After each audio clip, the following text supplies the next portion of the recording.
يا الله، السلام عليكم. أنا شوية أفتح البث وأنشر الرابط وأفتح الريكوردر ونبلش نسولف.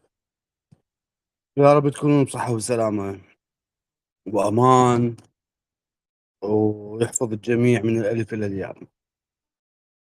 ماذا بعد؟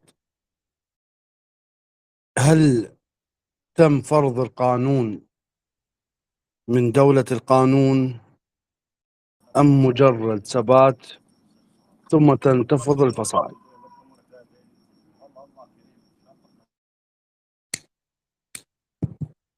نان علينا بأن شوية نراجع الأحداث، نراجع الأخبار. أعتقد بأن المرحلة الحالية الحكومة العراقية تبحث عن مصالح اقتصادية بقدر ما هي سياسية، باعتبار بأن رئيس الوزراء الحالي توجهه توجه اقتصادي وليس سياسي. يبحث عن قاعدة استثمار اقتصادية لتنوع الموارد المالية إلى العراق. في حال إذا صار هناك تاتش بين الدول المجاورة للعراق، ما أعتقد راح تكون هذه من مصلحة العراق ولا الحكومة الحالية. عليه بأن فرض القانون الآن مدعوم بدعم داخلي وخارجي، والخارجي إن كان بعيدا أو قريبا. العراق أو الفصائل المقاومة في العراق أدخلت العراق في حرب لا ناقة ولا جمل فيها، بمصطلح الدفاع عن العقيدة. سقط شهداء وسقط جرحى، ونحن في غنى عن الحروب. مجرد الدفاع بالنيابة وتدمير العراق بشعائر دينية عقائدية، شاء أم أبى الرافض لهذه العبارات، في هذا واقع. أنا رجال أتحدث بلغة العقل، أقولها وأكررها. لو كان هناك مس أو نسبة 1% ضرر على العراق، وهذا الضرر هو بفعل الفصائل. لنا دولة ولهم دولة. الآن أنا هل يمكنني أن أصنع ميليشيات أو فصائل في إيران وأتحدث بلغة المرجعية أو المرشد الأعلى أو رئيس الجمهورية العراقي في إيران؟ أكيد لا. إذن لماذا فتحنا الأبواب على هذه المصطلحات؟ من الآن يعني بالعراقي مرتاح بعيشته؟ الكل تعبان، هلكان، درجات الحرارة أصبحت خمسينية، أزمة الكهرباء، أزمة الوقود المتنوعة، إن كان غاز، بنزين عادي، بنزين محزن، الغاز، وهكذا. أسعار الأسواق مرتفعة. هذا كله موضوع هو جهل سياسي. من حكم العراق حكم لسرقته وليس لبناء. لذلك لو كان هناك عقل سياسي ما كانت أثرنا تأثر كامل بمضيق هرمز. كان هناك عدة منافذ للعراق نستورد بها ونصدر بها. العراق محاط بتركيا، سوريا، أردن، السعودية والكويت وإيران. لو كان هناك عقول استثمارية لتدفق النفط العراقي، حتى وأن غلق مضيق هرمز كان صدرنا على تركيا، صدرنا عن طريق أردن، أو صدرنا عن طريق سوريا. لكن هذه المصطلحات اللي خرجت في ذاك الوقت هي مصطلحات حتى لا نخرج من رحمة إيران نفسها.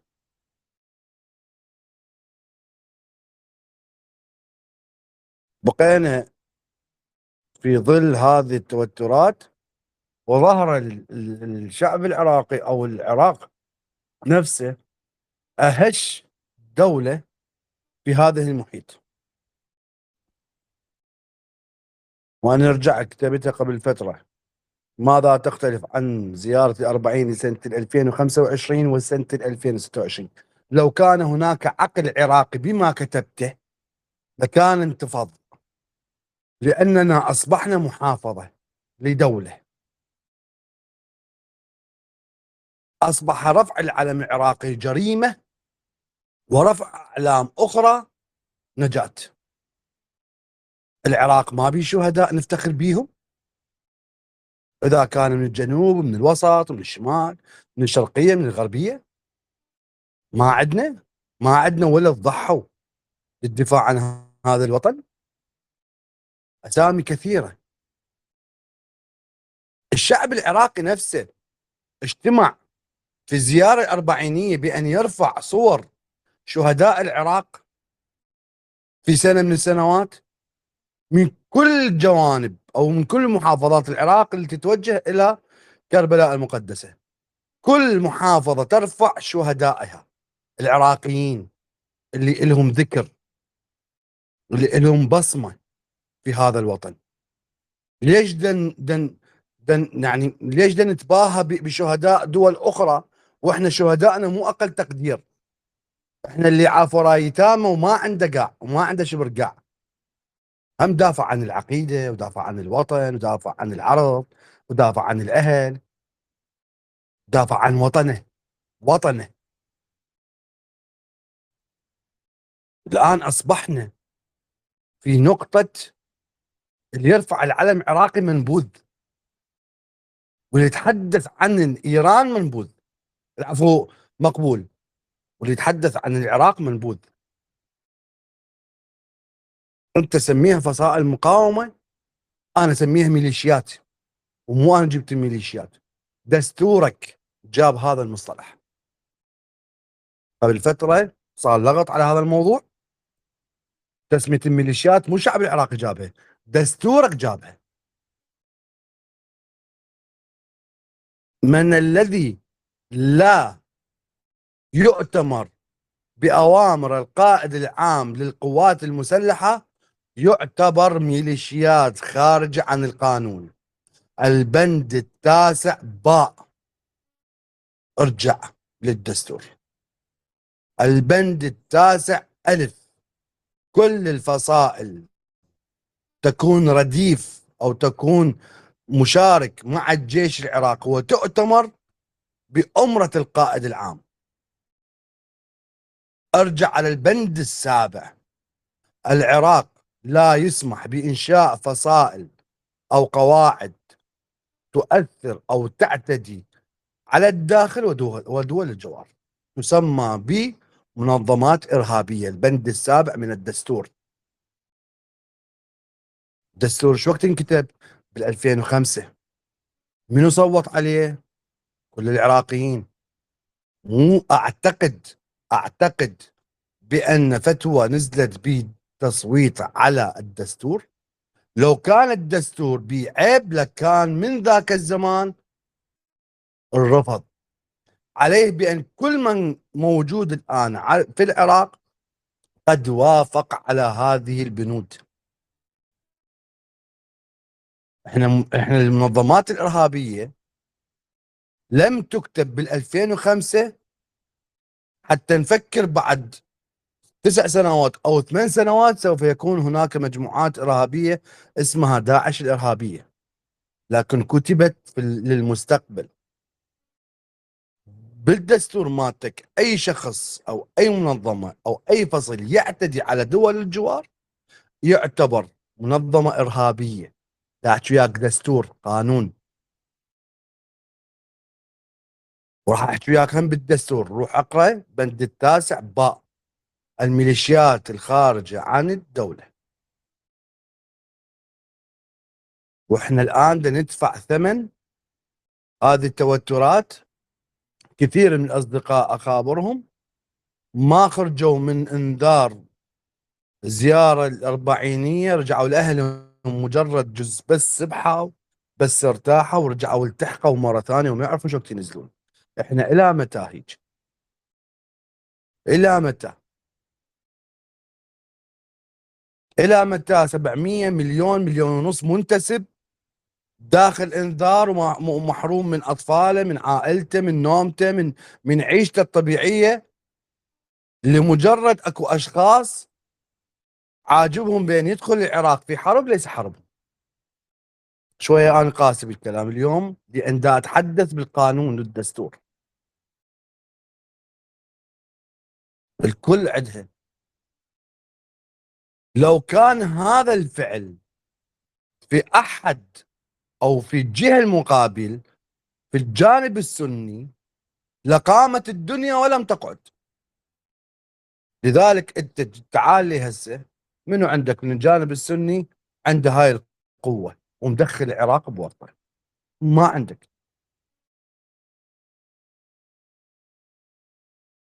شخصيا مع احترامنا واعتزازنا لهم اعتزلوا المقاومه، وهذا شرف لنا وشرف لكم بان قاومتوا السيد اكرم الكعبي والسيد المحمداوي. خلص اعتزلوا، خلي العراق ينتفض يعيش، لا تدخلونا في حرب. هي مو حربنا ولا احنا طرف بيها.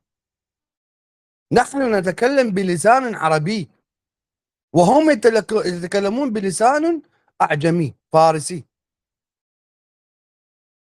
ماكو شيء مترابط بيناتنا، فقط العقيدة. وهل العقيدة الآن ارتبطت في إيران 1300 وما ادري قد السنة الهجرية؟ شلون وصلت العقيدة الشيعية إلى هذه المرحلة؟ ما متأثرة بشخص، هذه رسالة تتناقل. شو وقت احنا ربطنا كل شيء؟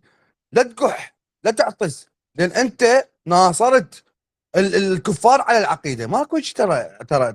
ترى وصلنا لمراحل اعوذ بالله. جهل في جهل، جهل في جهل. اسمار سواه فلان وهذا فلان اكثر. ترى وصلنا لمرحله مع بالعقل. عقل نقاشاتنا سطحيه. بعض انا بعض خاف قضيتنا زي تفرغ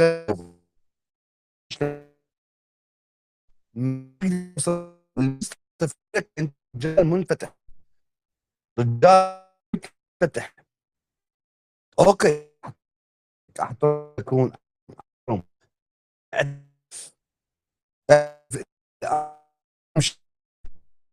طريق مسير. العراقيين اللي عددكم 40 مليون وجد فكرة بأربعينية سنة اللغة ترفع أعلام شهداء العراق بكل المحافظات، تأتي بها يرفرف علم العراق وصورهم في كربلاء المقدسة. ما حد ما يفكر. لأن صار توجهنا توجه احنا محافظة وليس سيادة. وإذا حكيت لا لا لا، سب رب الكعبة ولا تحكي على هذا الموضوع. الآن تم توقيع اتفاق مكة للدفاع بين تركيا والسعودية وباكستان. شنو أبعاده؟ بعض المتابعين مهتمين بهذا الموضوع، البعض الآخر لا احنا ولد الملحة. عمي عوف الخريط الله يخليك، عوف الخريط، عوف هاي السالفة. تعرف شنو معنى الدفاع؟ معنى إذا حتى إيران بجمهوريتها بجيشها إذا اعتدت على السعودية وطلبت مكة تفعيل هذه المعاهدة، راح الطائرات الباكستانية والتركية والسعودية تدخل الأجواء الإيرانية وتقصفها. نتحدث عن دول. أنت شنو اللي عندك؟ أنت خال ولد الخايبة بالمعسكرات، باقين من أجل الراتب، باقين من أجل تسديد أقساطهم، باقين من أجل يعني لعوائلهم، واستشهدوا راح. انت من سويت هذا الفعل وانت مو يمك، ما حد مواصل لك، الكل قاعد تحترم سيادتك وقاعد تحترم قراراتك، والدول دا تخاطب حكومتك تقول لك يابا سيطر سيطر. انت بهيجي فعل هنت السياده وهنت والله شنو دا دافع عن ايران وعقيده ايران. انت جد تمثل من الشعب العراقي حتى تورطه، جد نسبتك ونسبه اللي مشجعيك مليون مليونين ثلاثة أربعة، زين باقي 35 مليون مو بعينك؟ وبأي حق تتحدث بلسان الشعب العراقي وانت نسبة وجودك في العراق كم بالمية؟ 3%، 10%.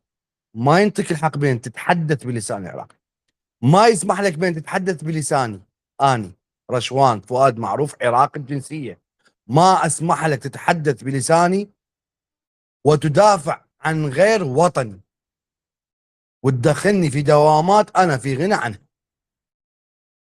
انا لو كنت فعلا انت فصائل المقاومه، هدد الفساد، هدد القاده اللي موجودين حاليا من نور المالكي ونزولا الى ابعد، قل له خلال سنه مو شهر، خلال سنه اريد ميزانيه مليانه واريد كهرباء 24 ساعه، والا بالله اوجه صواريخي وقذائف ومسارات على بيوتكم وما اخليكم سالمين.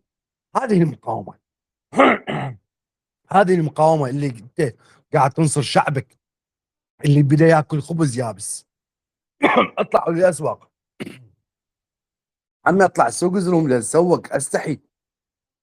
خاله بلكي تشتري لي طماطه ما عندي، لو القيهم دا يشترون طماطه تالفه بيش والله ب 250 لان ما عنده 1000 دينار او 750 تشتري كيلو طماطه صحيح. وصلت هذا حال الشعب. قاعد تحكي بالفصائل، تحكي بالمقاومه، قال انت قاعد تاكل دجاج، ترى غيرك رجل الدجاج يطبخه يقول الحمد لله وشكرا. هذا اذا لقى. خلونا نبتعد عن هذه الشعارات الرنانه اللي جوعت الشعب واللي عيشت الشعب من جحيم الى جحيم. انت فصائل المقاومه على عين راسي، ابني بلدك ابني اساس حب الشعب من خلال محاربتك للفساد للساسه لكل شخصيه سرقت العراق باسم الحسين سلام الله عليه. انت صاحب عقيده ومبدا، دافع عن عقيدتك اللي شوهت الناس، اللي كثير طلعوا يكذبون باسم الحسين سلام الله عليه. انت ايش سويت بويه؟ دافعت عنه؟ ما دافعت عنه ولا قاتلته، ظليت ساكت، والساكت عن الشيطان والساكت عن الحق شيطان المخرج. احنا الان يعني ثلثين المراجل الشردة جزاها الف خير بان ما ردوا على السعوديه لان دخلنا في دوامه زين كبيره. حتى تاريخ توقيع الوثيقه مكه او معاهده مكه جاءت في وقت تنبيه للحكومه العراقيه، ترى مو بس انا لاحظه. وما اعتقد احنا جاهزين. ليش ما جاهزين؟ لان ما يخلونا نكون جاهزين. اقل حكايتين وثلاثه طعنوا بالجيش العراقي وفضلوا فصائل المقاومه.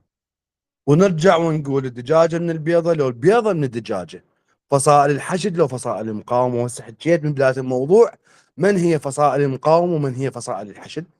فصائل الحشد اللي تطبق عليها البنود سابعا من الدستور والبند تاسعا الف وباء، عفوا الف،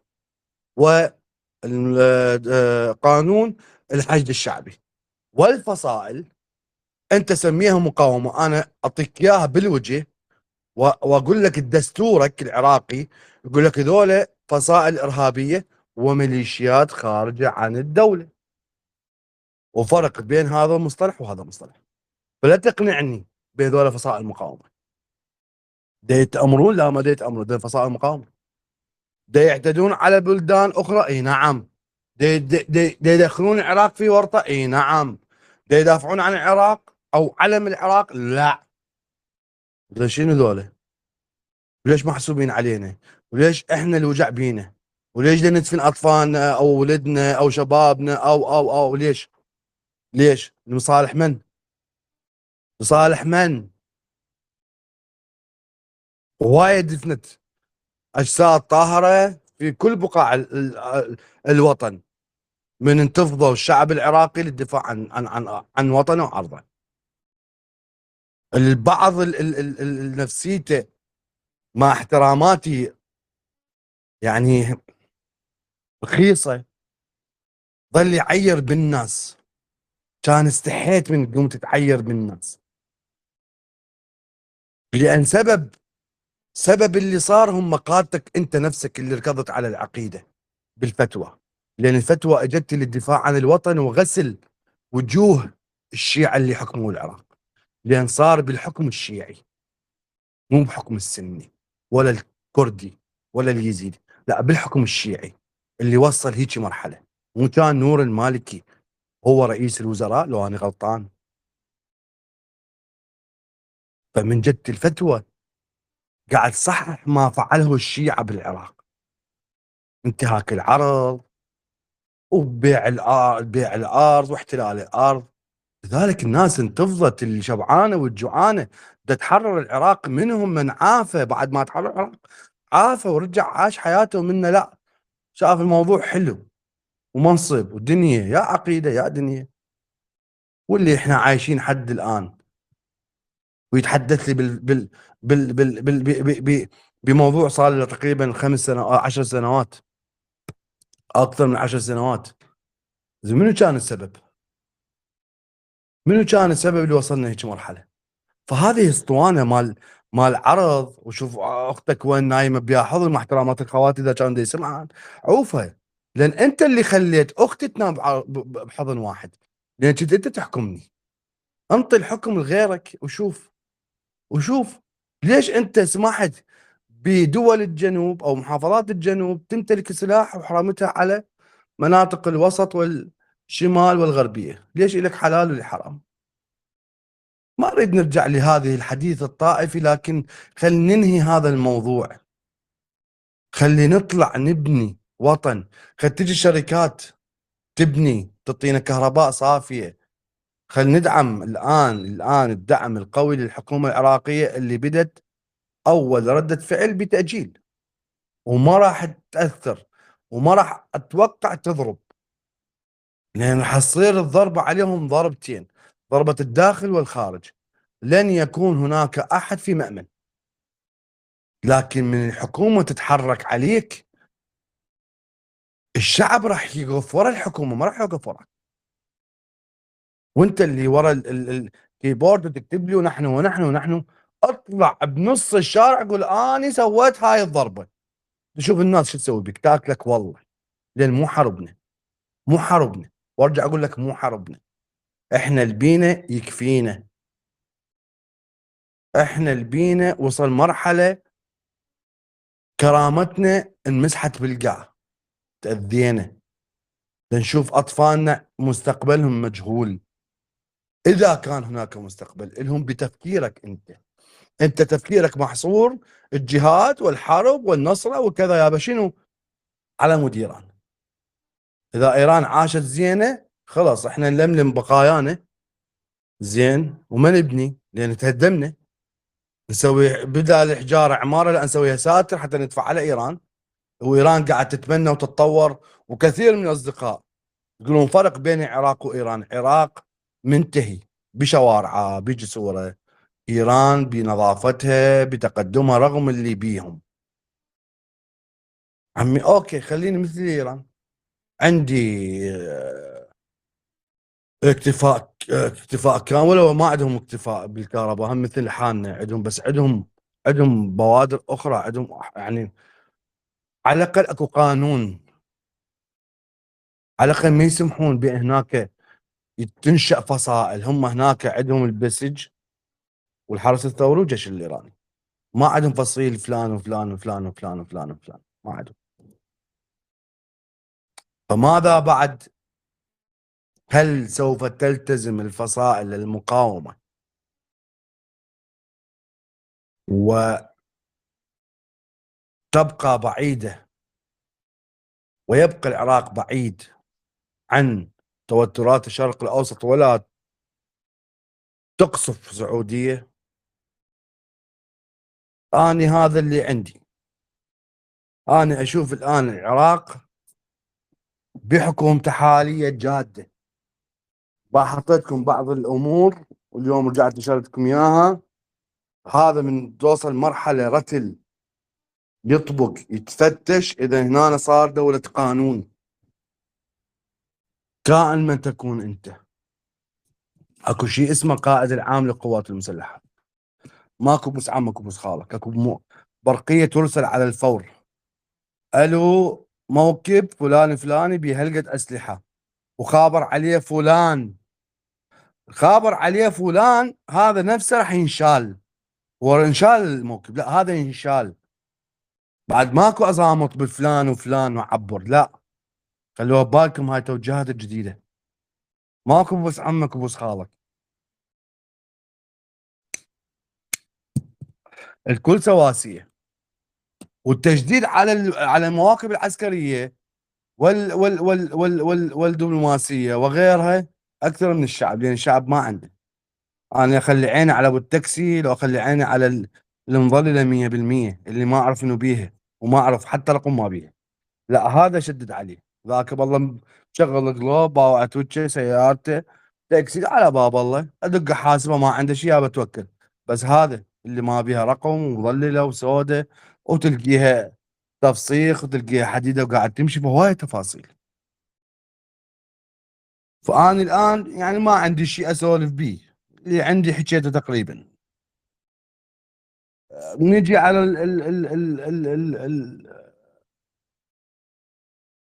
الوضع الآخر. خلينا نقول نبديها من سوريا اللي قبت العيطة والجيش الجولاني على الحدود والدنيا.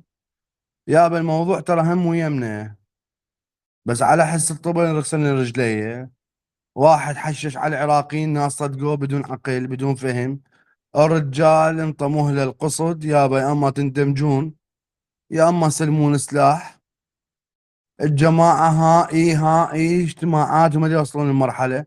راح برزاني قال له يابا احنا ما عندنا شيء كقومية كردية، نريد كوباني تبقى عاصمتنا او تبقى عاصمة سوريا الكردية، نقدر نقول بهذا الشيء. وهلا هلا بينا ونريد بيناتنا تصير شركة في ذات الأراضي. قال لهم عمي احنا ما عندنا شيء، سلاحكم يمنا وبلدانكم احنا ندخل بيها نحميكم. ماكو امتلاك جذري، ماكو شيء اسمه اقليم، لا السلطة السورية في كل بقاع الارض. لذلك الموضوع مو يمنا ولا واصل يمنا. لكن ها هي انت شلون، انت شلون يقول لك هي مو الاعلام.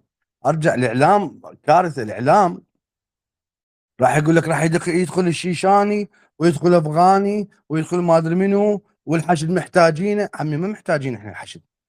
انت ليش انتقصت من جيشك؟ ليش قاعد ترقص شوبي كل 6 قانون؟ جيشك كان في زمن ما المركز السادس. نفس الغيره الموجوده بالحشد تلقيها بكل المؤسسات، كل القطاعات العسكريه. ماكو هنا غيره وهنا غيره. الكل نزع نزع ثوب اي منتسب بالحشد، لبسه اي ثوب من المؤسسات العسكريه، تلقي نفس الغيره على حب العراق. فانت لا تسوي لي اياها بايات الحشد ثم الجيش ثم، لا كلهم سواسيه. ليش العراق يحب او العراقيين، ما نقول الاكثر، الجزء الاكثر، لا نقول العراقيين حتى كانت نسبتهم 1%. ليش يحب جهاز مكافحه الارهاب؟ لان جهاز مكافحه الارهاب يعتبر عراقي خالص 100%، ما يطلق عليه عقيده. ما نقول هذا جهاز سني او شيعي. الجيش العراقي سموه هذا جيش صدام. وجيش الحشد جيش المرجعيه، العفو الحشد حشد المرجعيه. شوف حتى هنا خلوا لك فتنه، حتى هنا هاي دبابات صدام عمي جيش العراق اللي مشى ويا لم راحت الاسامي من بالي. من 21 انت صعد 2021 انت صعد كم رؤساء وملوك جوي، نفس الجيش العراقي، جيش عراقي جيش عراقي، يعني ماكو تسميه غريبه. مو مثلا هسه ترامب حول من وزاره الدفاع الى وزاره الحرب، لا هذا يسمى وزاره ترامب لان غير، بس الجيش هو جيش نفسه باي مصطلح بالعالم يسمى جيش. وارجع للدستور، الجيش لا يستخدم لقمع الشعب، انشئ لحمايه الشعب، هذا بالدستور موجود عندك. فانت لا تسوي لي هم هنا بايات انت فلان وفلان، بس الحشد راح يدافع عن العراق. ليش؟ ليش الحشد مو نصه فلاليح كانوا عافوا اراضيهم وركضوا حتى يدافعون عن الارض؟ نفس الغيره والله، ماكو تفرقه بكل القطاعات العسكريه، بكل القطاعات العسكريه. بس احنا بدنا نركض مع ورا الجهل، ورا اللي دا يطبل، ورا دي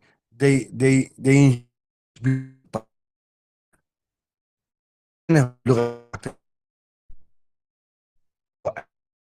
كان جاوبني بواحد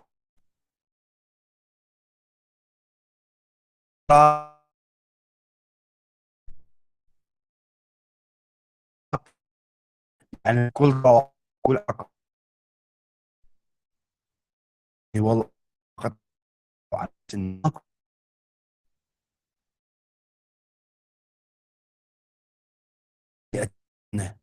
احنا ولو يعني هذا الشيء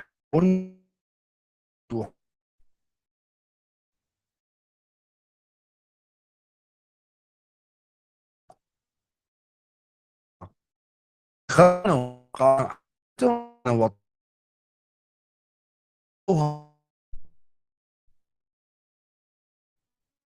بس لا تحدد لي وكر الارهاب مثل ما المحللين الخرا، مع احتراماتي لهذا المصطلح، اللي اشمئز من اشوفهم بالتلفزيون يثيرون الفتن، زميلك الارهاب فقط في السنه. هذا سلام اللي تاريخه اسود وانا اعرفه زين، ومعاشره ومداوم وياه وانطرد وعليه القى قبض، تاريخه اسود. كثير من الشخصيات الاعلاميه ترى لو قاعد لو مدربهم اني، ترى من 96 حد قبل بشهر بنهايه ال 25 عرفت الاعلام، عرفته لان بزعت من عنده وزعت من الكذب اللي بيه، بزعت من الاعلام نفسه، لان مو اعلام، الاعلام رساله صادقه، تحمل رساله توعيه للشعب، توعيه من خلال القصائد، من خلال الاغاني، من خلال. هسه لا، احنا فالحين في انتاج برنامج اذا ما يتعاركون اثنين بمحللين يعتبر فاشل. وهذا المعارك دا ينتقل للجمهور مع او ضد. وصلنا لهاي المرحله، وصلنا مرحله الشعب العراقي، بعض الشعب العراقي يخرج من خلال قناه على التليجرام يحرق ويسب ويشتم ويكسر، وهذه قناه اتحداها تكون موجوده في العراق. بدا يتحكمون به من الخارج، وهناك قال لك هيهات من الذله. يا اخي اذا انت ما عندك شخصيه، قاعد تسير بكلمات، فكر، فكر قبل ما ترد.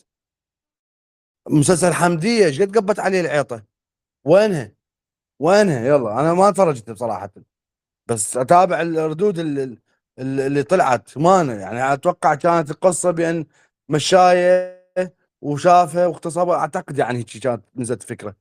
طلعت 30 حلقه الموضوع مو يمه ولا واصله، بس هم لعبوها صح، الاعلام لعبها صح، نسربوا الفكره للقنوات اللي تثير الفتن، خلى الشعب العراقي كله يتابعها، وربحوا من عنده من خلال الاعلانات.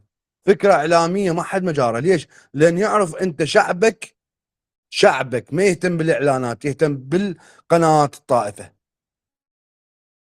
ألف فلان، أنا ترى من أحد كوادر المسلسل، أقول لك ترى موضوعه واحد اثنين ثلاثة، وهذا راح يسوي ضجة. بشرفك أنا ما أقدر أكتب لي، أنا يعرفون اسمي، بكى توصلها لفلان، فلان هم كتب على السريع، وفلان نسخ ونسخ ونسخ ونسخ، وصارت حمدية. فتخيل أنت شعب ما شايف مسلسل حمدية وما قارئ سيناريو، طلع على قناة او مكتب الام بي سي على مود يحرقها على مود ينعرض هذا، وبالتالي من العرض طلع كل شيء ماكو. لك ماكو شي شعب. هذا شعب تقعد وياه تسولف وياه انت بالمستقبل؟ مستحيل. ما تحصل من عنده اي شيء.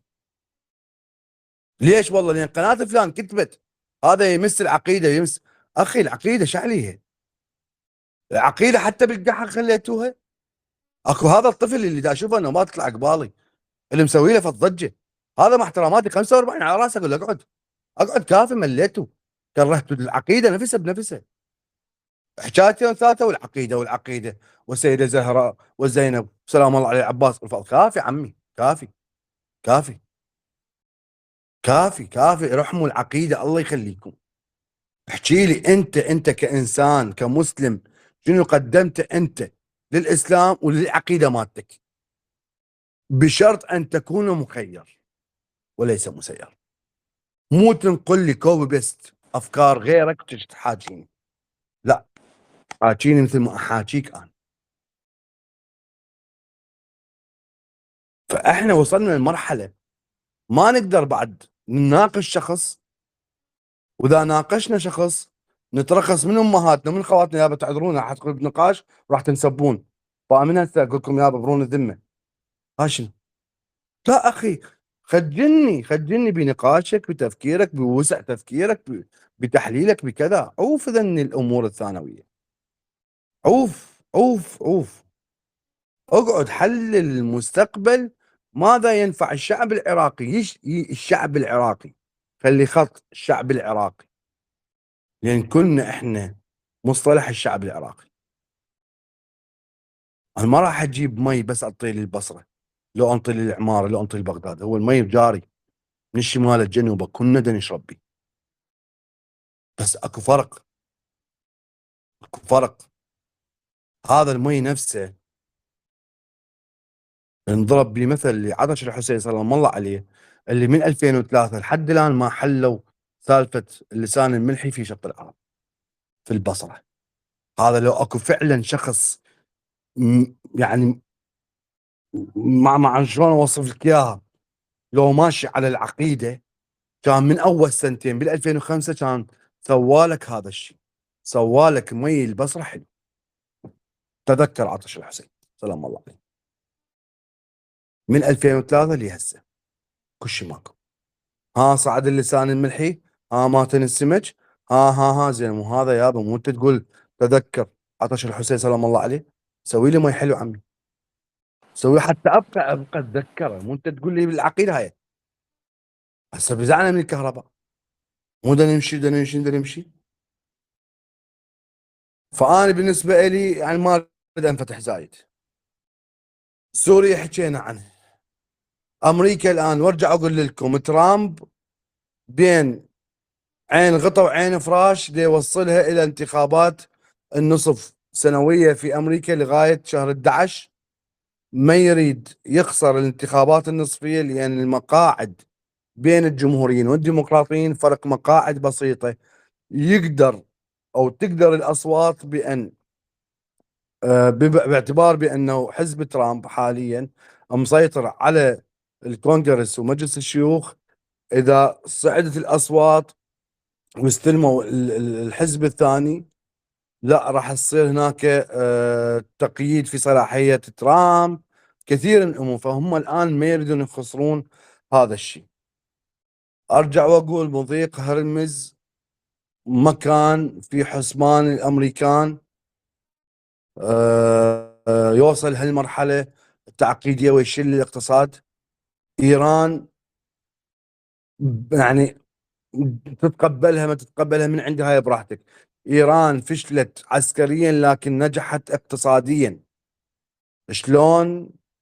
إيران ما تملك غير الصواريخ، طرب، اطلق، وقعت على البيت، على دنيا، على كذا، ما سمعنا في اليوم اصيب جنرال او قاده او كذا كذا، بالمقابل لا تخلي كفة ميزان، لكن تحكمت باقتصاد العالم من خلال مضيق هرمز، هذا اللي كان الغرب ما مفكر به.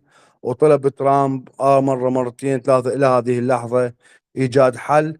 لذلك قوة إيران حاليا اقتصاديا وليس عسكريا. إيران ما عندها، انت تقول لي لا قاعد تضرب وقاعد تضرب، لا هذا مو ضرب، هذا ضرب عشوائي.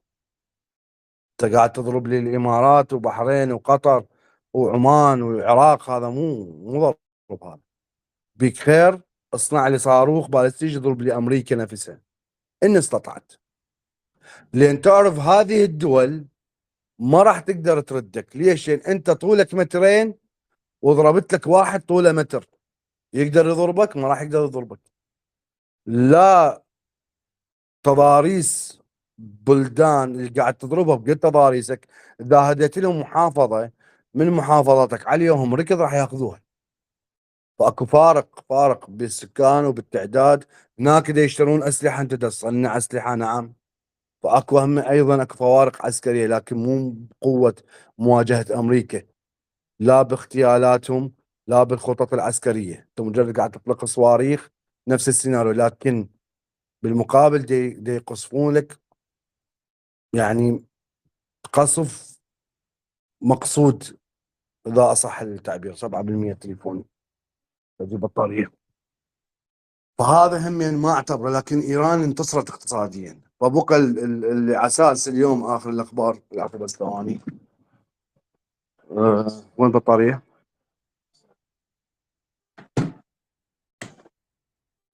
كيبل 1، كيبل 1. انا اسف بس التليفون راح ينطفي حتى لا ينطفي وانا اتحدث وياك. المهم اللي يحب يتحدث خليه يتحدث، الجو إله حد ما يلقى الكيبل، فالجو إلكم استاذ. من يريد يتحدث؟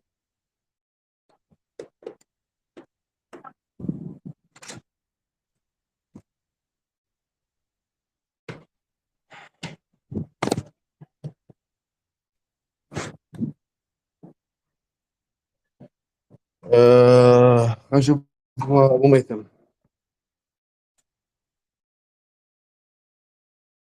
ابو ميثم السلام عليكم. يا الله. عم ابو ميثم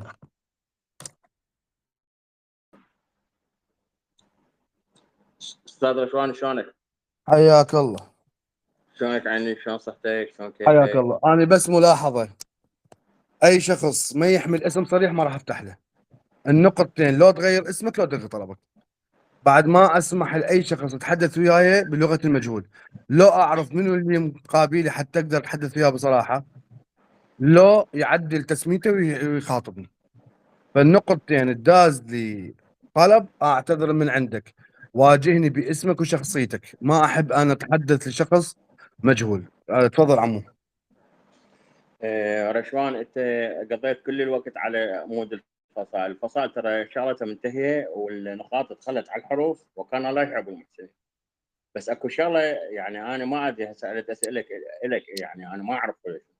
اكو اتفاق على اساس صار على مضيق هرمز انه اتفاق بين سلطنه عمان على اساس وبين ياخذون 5 او 7%، هاي ولحد الان المشكله. لحد هاي الان المشكله. رافضه امريكا. هاي شوف هسه اللي هاي طلع يوم البارحه ابو عمو اسمح لي، طلع يوم البارحه هاي الاتفاق حسب وكالات الاعلام بان هاي تم الموافقه على افتتاح مضيق هرمز لمده 60 يوم بدون هاي رسوم، بدون رسوم. زين.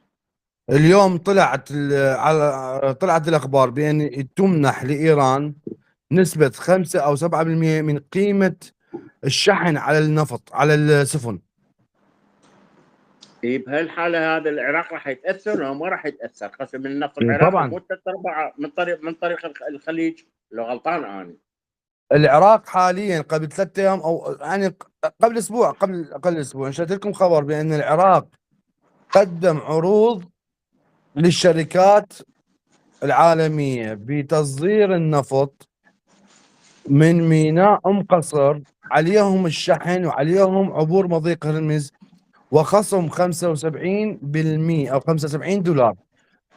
يعني اذا كان 75% او 75 دولار، اي اذا كان سعر البرميل 100 دولار احملك اياه ب 25 دولار بس انت اطلع مضيق هرمز، انا ما لي علاقه، انا احمل لك فقط.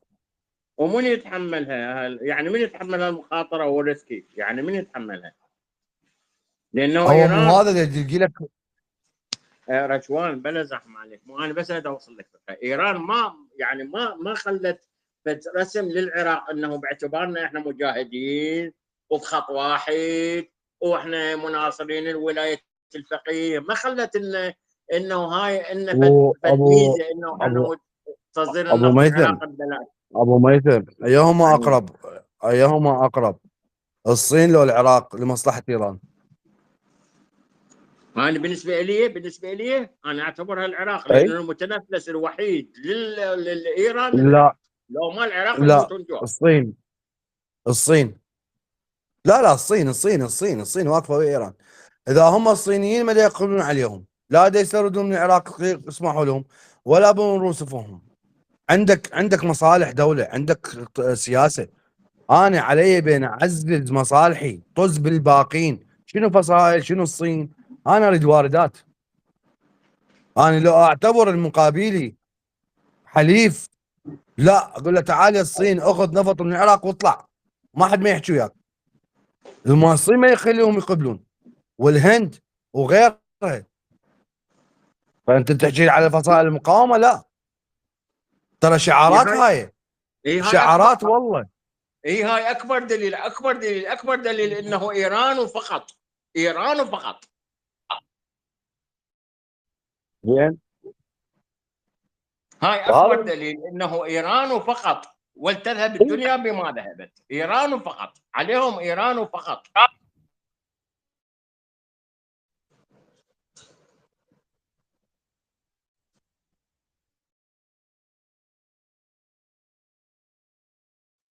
اسف عمو، كان تليفون على السريع. اي اي فماكو يعني مصالح معناته مصالح.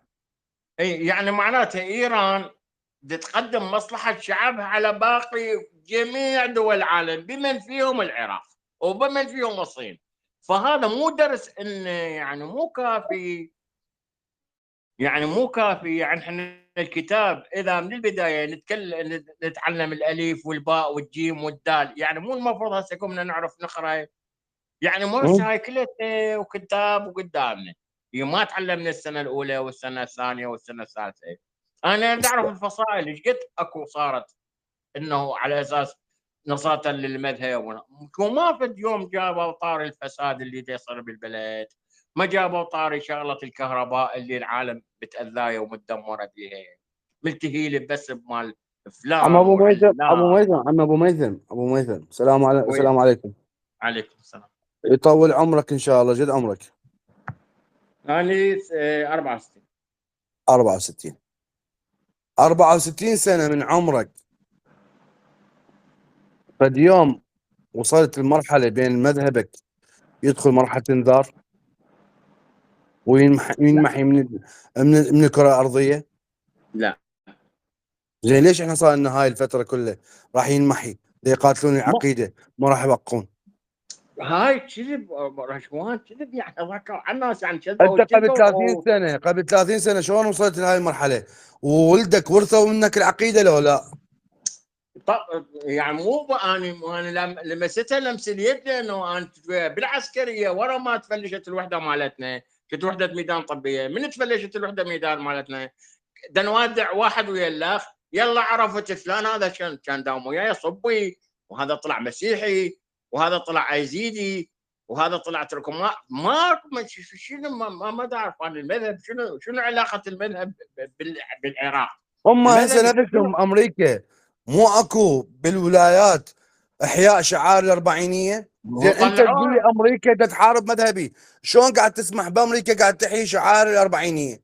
وطلعوها مباشر. طلعوها من كاليفورنيا ومن تكساس ومن ايداهو كلها طلعوها مباشر. زين وين يا التهديد؟ وين التهديد؟ وين ما التهديد؟ اعرف، مو دا اقول لك كذبوا وصدقوا بيها. صد كذبوا وكذبوا وصدقوا بك. هاي مشكلتنا احنا، هاي مشكلتنا. الحقيقه وشلون نقدر نسيطر على قدامنا، هاي؟ الحقيقه قدامنا، ونخلي عليها علامه كروس ونمشي بالشيء اللي احنا نريده، مو بالحقيقه اللي هي موجوده. مع الاسف احنا وصلنا لهيك مرحله. مع الاسف. يعني هو الامام علي عليه السلام من قال الغربه، الفقر في الوطن غربه، والغنى في الغربه وطن. انا احس بنفسي فقير، لانه مو فقير ماديا، لا، فقير يعني اجتماعيا، لأن دا اشوف الوضع كله سخيف مخرف. يعني ويا ما تحكي ويا ما تقعد ويا حتى النقاش قمت ابطل ما اتناقش، لانه دا اشوف العقل العراقي مع الاسف، هذا ابو الثقافه، ابو الدين، ابو السياسه. كتابات علي الوردي ملت الدنيا، كتابات طه حسين ملت الدنيا. مع الاسف معقوله مصر تشطح عالم تكتب، للفكر لبنان تطبع، والتفكير. ولا بغداد تقرا؟ مو كانوا يجي يقولون؟ اي القاهره تكتب، ولبنان ولبنان تطبع، تطبع، والعراق يقرا. وبغداد تقرا، اي العراق تقرا. اي العراق يقرا. وين ما اشوف انا، يعني ما ادري. ذاك اليوم قعدت ويا واحد ظل يتصافن بوجهه، قال لي ايش بيك؟ قلت له انت جاي تحكي؟ انا داعش على الشغله. قلت هذا ما لو مكبسي، لو ما اعرف ايش بيها الناس، ما اعرف. بس انا ردت اسال عنها، ما شاء الله مضيق هرمز شلون راح تفوز. مضيق ما هرمز لحد اليوم اخر شيء طلعت الوكالات العالميه اللي قاعده تنشر الخبر بان ايران طالبه من 5 الى 7% نسبه على قيمه السفينه، قيمه الشحن على السفينه زين. تاخذها. فهذا هو قلت لك، هي كل يوم بدها تطلع اخبار. انا بالنسبه لي يعني جزء يخالفني كثير، انا ما اصدق كل ما يكتب الا ما يكتب عن طريق ترامب، لان ترامب رئيس جمهوريه ما ممكن ان يكتب كذب ويشوه سمعته. لذلك ترامب بينشر حتى لو كان هناك كذب، لكن بينشر الحقيقه. بالمقابل اكو صمت من الحكومه ما له علاقه بالشخصيات. من يقول ايران جالسه معي يعني بيطلب من عندي مفاوضات، ماكو متحدث رسمي باسم الحكومه الايرانيه نفى هذا الحديث. انا ما له علاقه بالشخصيات، بس ما له انا علاقه بس بالشخصيات. انا بس اريد اوصل لك فكره. تدري ايران اذا نجحت بهاي المفاوضات واخذت 7%، تدري معناته انه راح تركب الدول العربيه ركب، لانه تدري شو راح وامريكا توصل ما راح بايرادات. تخليها، امريكا ما راح تخليها. لذلك الان تم تحريك جبهه لبنان لاجبار ايران قصف اسرائيل حتى تكون هناك رده فعل من امريكا واسرائيل على ايران. شوف، هم ما يخلوها مرتاحه وما يخلوها تقعد رجع على رجل، لازم تفتح لها ابواب. اوكي، قاعده هسه تفاوضون هي امريكا، اسرائيل دخلت على جنوب لبنان قاعد تقصف المدن الجنوبيه.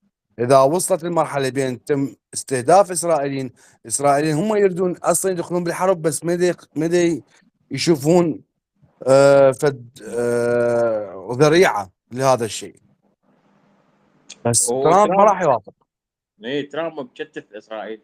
اي، وما اعرف انا شنو الوضع، ما اعرف شنو راح يصير. ما اعرف انا هذا ترامب ايش بيه، يعني ما اعرف. ترامب يريد يوصلها للانتخابات نصف سنويه، خذها من عندي.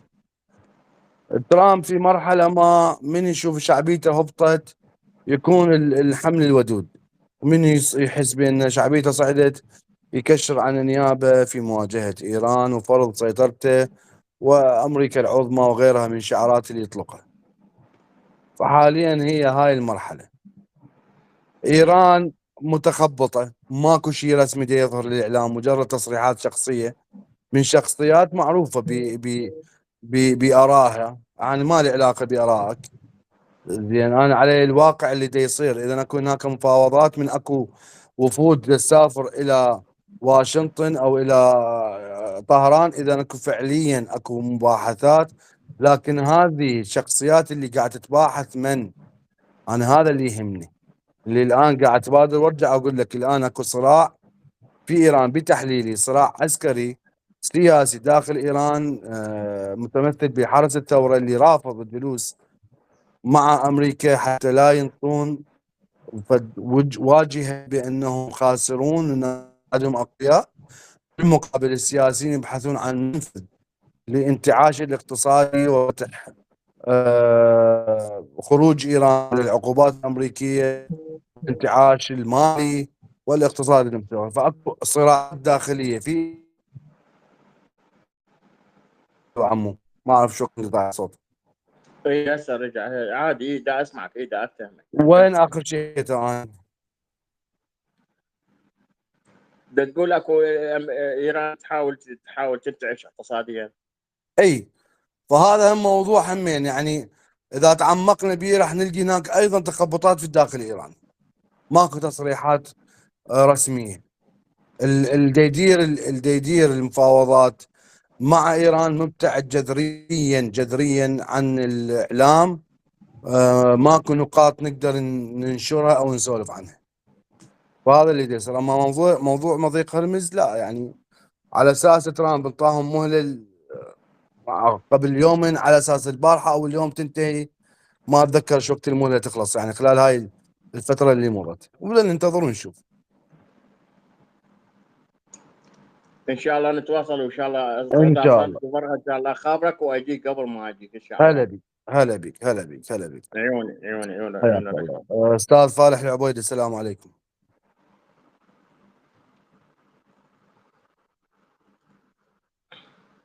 أستاذ صالح.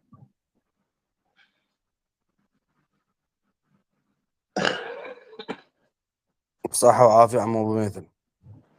حبيبي. أستاذ ثار أبو هاجر، السلام عليكم.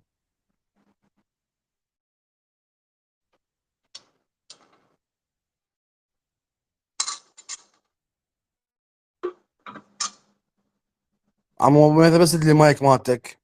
اي أستاذ ثار أبو هاجر.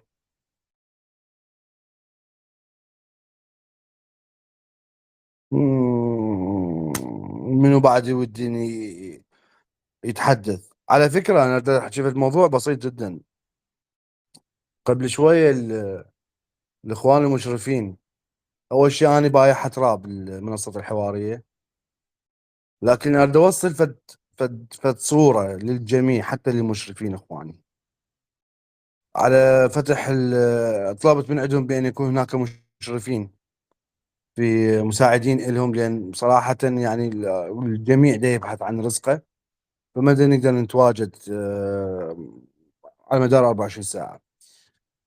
ففتحنا المنصة ل يعني طلب مشرفين. اللي يفكر بهذا الطلب، ما طلبنا احنا لا على القومية ولا على أي شيء. أنا مجرد رايد مشرف محايد يتواجد، وحسام موجود الولد دا يستمع. ما قلت لهم اريد هذا ينتمي لفلان قوميه او فلان عقيده او كذا، لا، احنا كنا عراقيين، لكن اتمنى بان يكون شخص مقابلي محايد، لا يميل كفه على كفه. هذا همين اذا شويه المتابع يفكر به. من نقصي عليه قال لك انتم من هاي الفئه او من هاي العقيده، حتى ما قلنا لك احنا من هاي العقيده. احنا طلبنا من عندك ان تتحدث وتحترم جميعا. بس من تقول لي هاي العقيده كلها حراميه، لا انا اوقف قبالك. بس من تقول لي لا انا جزء من هذه العقيده حراميه، اقول لك اي نعم. او هاي العقيده او هاي الفئه خوش اوادم، لا هنا انا اوقف قبالك، لا، اكو لين اكو مو خوش اوادم بيها. فلذلك موضوع المشرفين امي ايضا ما له علاقه باللي موجودين ولا له علاقه الى من ينتمون، لكن محايدين نعم. يحب العراق نعم، ينتمي لبلد ثاني ما له علاقه به، يتحدث بلسانه، يقول انا فلان الفلاني وليس مشرف، حتى لا يكون رأي المنصة. استاذ ثار ابو هاجر، حتى اذا ما عندك حتى افتح الحديث الى يونس طالب وعلاء الرفاعي، عذرا يعني. خل نروح ليونس. يونس السلام عليكم. صار سديت المايك مالتك. يونس السلام عليكم.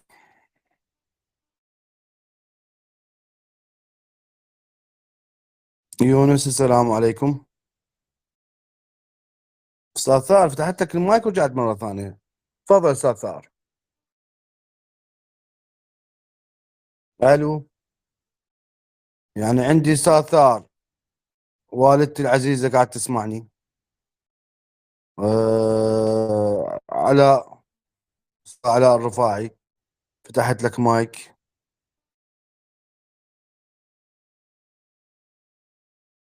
ممنون استاذ يونس، هديت المايك عنك حتى لا يصير عندي خربطه. استاذ ثار اعتذر من عندك مرتين فتحت لك المايك. انا اعتذر منك لان اريد شويه اخلي الوقت حتى نتوجه الى حياتنا. منو عندي هسه؟ من فتحت له المايك. استاذ علاء الرفاعي السلام عليكم. عليكم السلام ورحمة الله. عيني لك، الجو شلونك لك. أستاذ شلونك رشوان العزيز؟ ربي يسلمك. حبيبي أنا أعزك، كلش أعزك وأؤمن بتحليلاتك. وربي يسلمك بس ربي يسلمك. لفت نظري قبل شوية حديثك عن إيران، وإيران ما عندها وجاي تضرب بيوت وجاي تضرب دول الخليج. بس سؤال أستاذ رشوان، يعني إيران ضربت البيوت لو ضربت القواعد الأمريكية ودمرتها بالخليج؟ نتناقش انا وياك نقاش حلو. حبيبي دق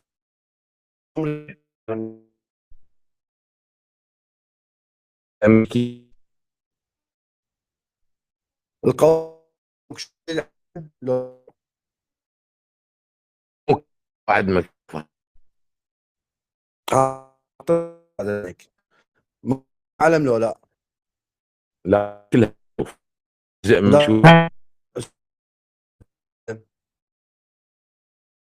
الرادار مالك ما شوف مواقع صواريخ زين وياك. بس اسمع. هذا لا يصير.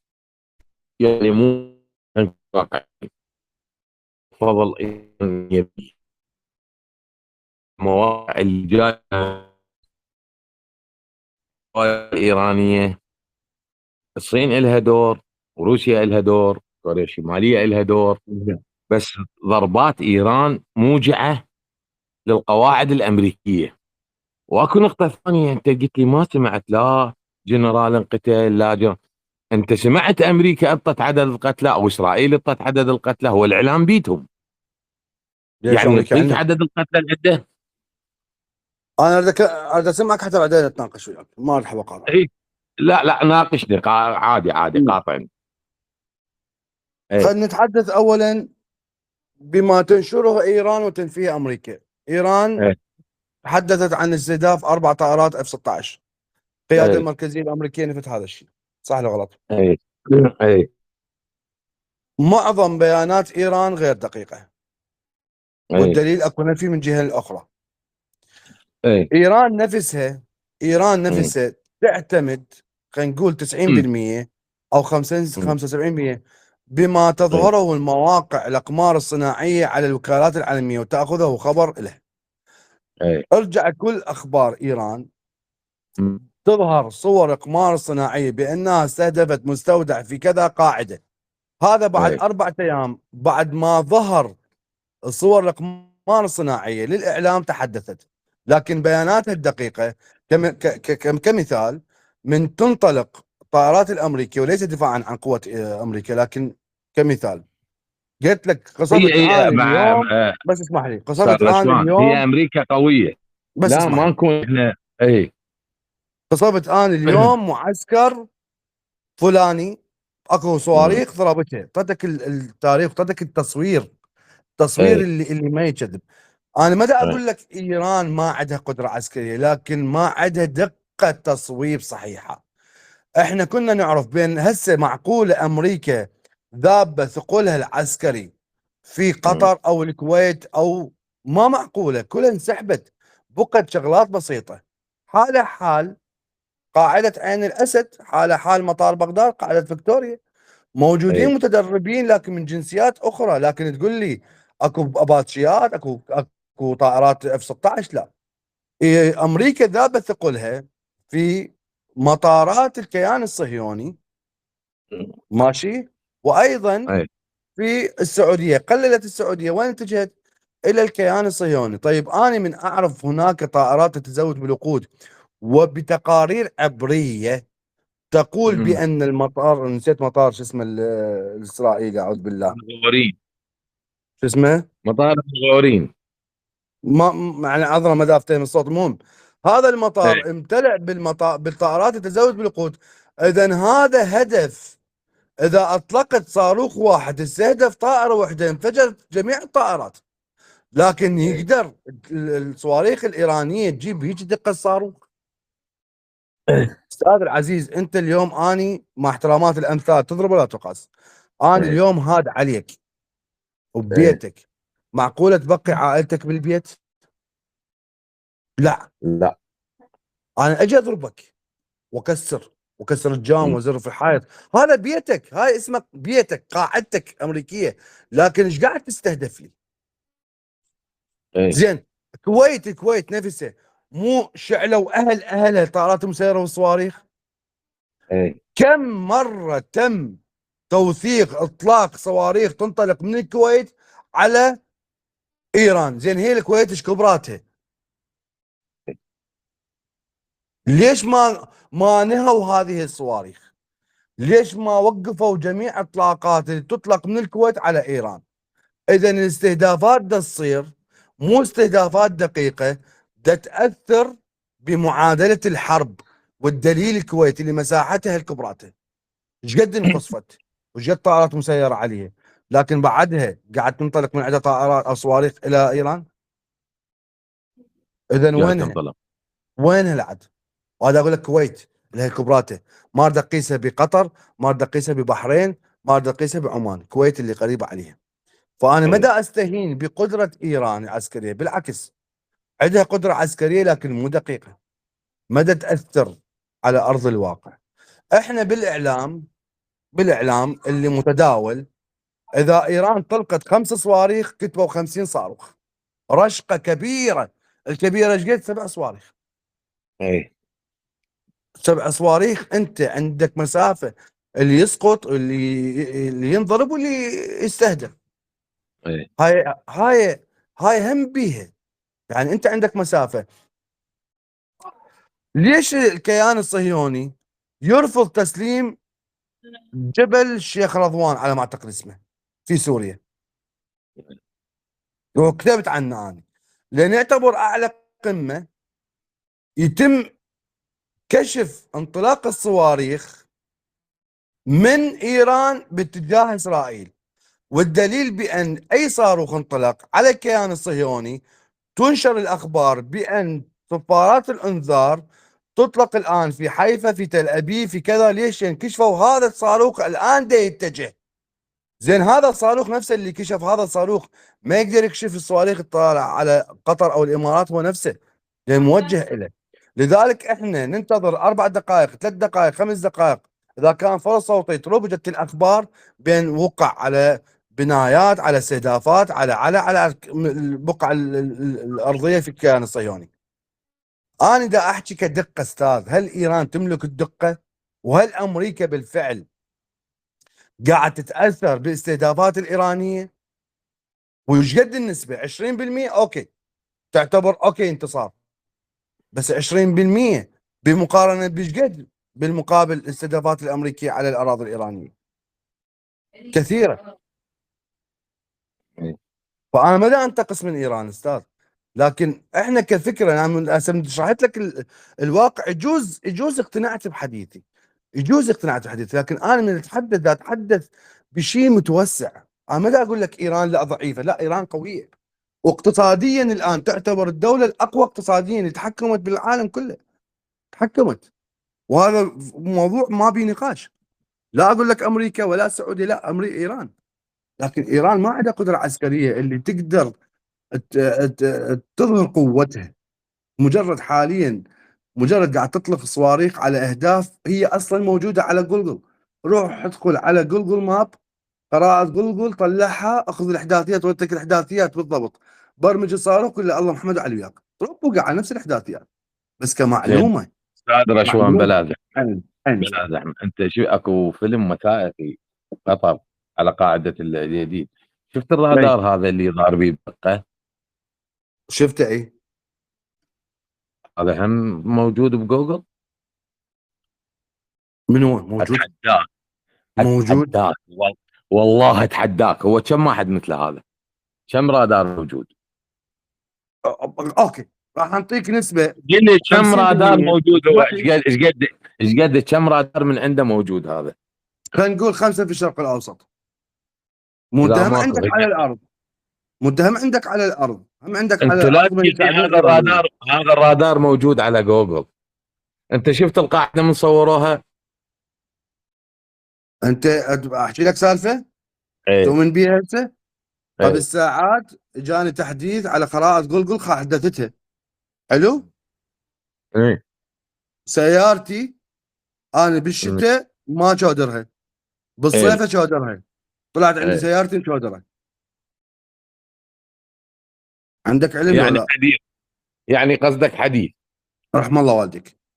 ايه وزائدا الشبكات اللي قاعد تعلن عنها دول الخليج عن مجمعات هم يسموها ارهابيه او جواسيس صالح الحرس الثوري، هم لهم فائده.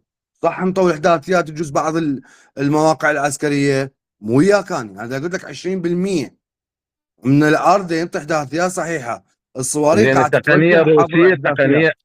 الاقمار الصناعيه الروسيه والاقمار ما الصناعيه الصينيه وكوريا الشماليه يعني ما لها هذا دور؟ لحد الان بتحقيق، وامريكا قاعد ايه تحقق لي هل فعلا روسيا انطت معلومات امنيه لايران. لحد الان لم تظهر، لان قلت لك موضوع احنا فاهمين حركه الاقمار الصناعيه، فاهميها غلط. حركه الاقمار الصناعيه ما تبقى لك في مدار معين لمده اسبوع، جزء تبقى لك في مده اسبوع، يعني 20 دقيقه، نص ساعه، ساعه. تحركه اذا تحرك بسرعه راح تبدي الرادارات العالميه تراقب هذا وين يتوجه. زين انا من رادار روسي متمركز فوق بريطانيا كسبيل المثال، من يتوجه للشرق الاوسط انا شفته بامريكا. احنا بدنا نتحدث عن دول متطوره جدا استاذ. روح ايه راجع كل الافلام الاكشن الامريكيه بما يتعلق بحركه الاقمار الصناعيه، راح تقول له بعد ساعات يوصل للهدف، لكن عندك 5 دقائق فقط الرؤيه مسموحه، 5 دقائق فقط. ليش؟ باعتبار بان حركه الارض، جاذبيه الارض، جاذبيه القمر، وكثير من الامور. ما انطاك بفيلم بين قمر صناعي متمركز في نقطه وصوله لمده 24 ساعه، مو اسبوع، 24 ساعه. جيب زين لي اي استاذ فيلم. رشوان بلا زحمه، أي. اخر ضربه اللي كانت استباقيه، اخر ضربه للاردن. لانه بها اكو جنود امريكان ضربوا. اخر بس ضربه. اي، اخر ضربه مات جنود امريكان، لكن قياده مركزيه نفت هناك البيان الايراني استهداف 4 طائرات F-16 ومصرع جنود. القياده ايه المركزيه عنت عن استهداف جنود قتلى، لكن نفت الطائرات. فهل يا ترى امريكا عندها الحديد اغلى من البشر؟ لا مو لا. الحديد اغلى من البشر. استاذ رشوان ترى الاعلام له دور، له دور بالحرب، وانت وعلى تعرف فكره، اعلامي.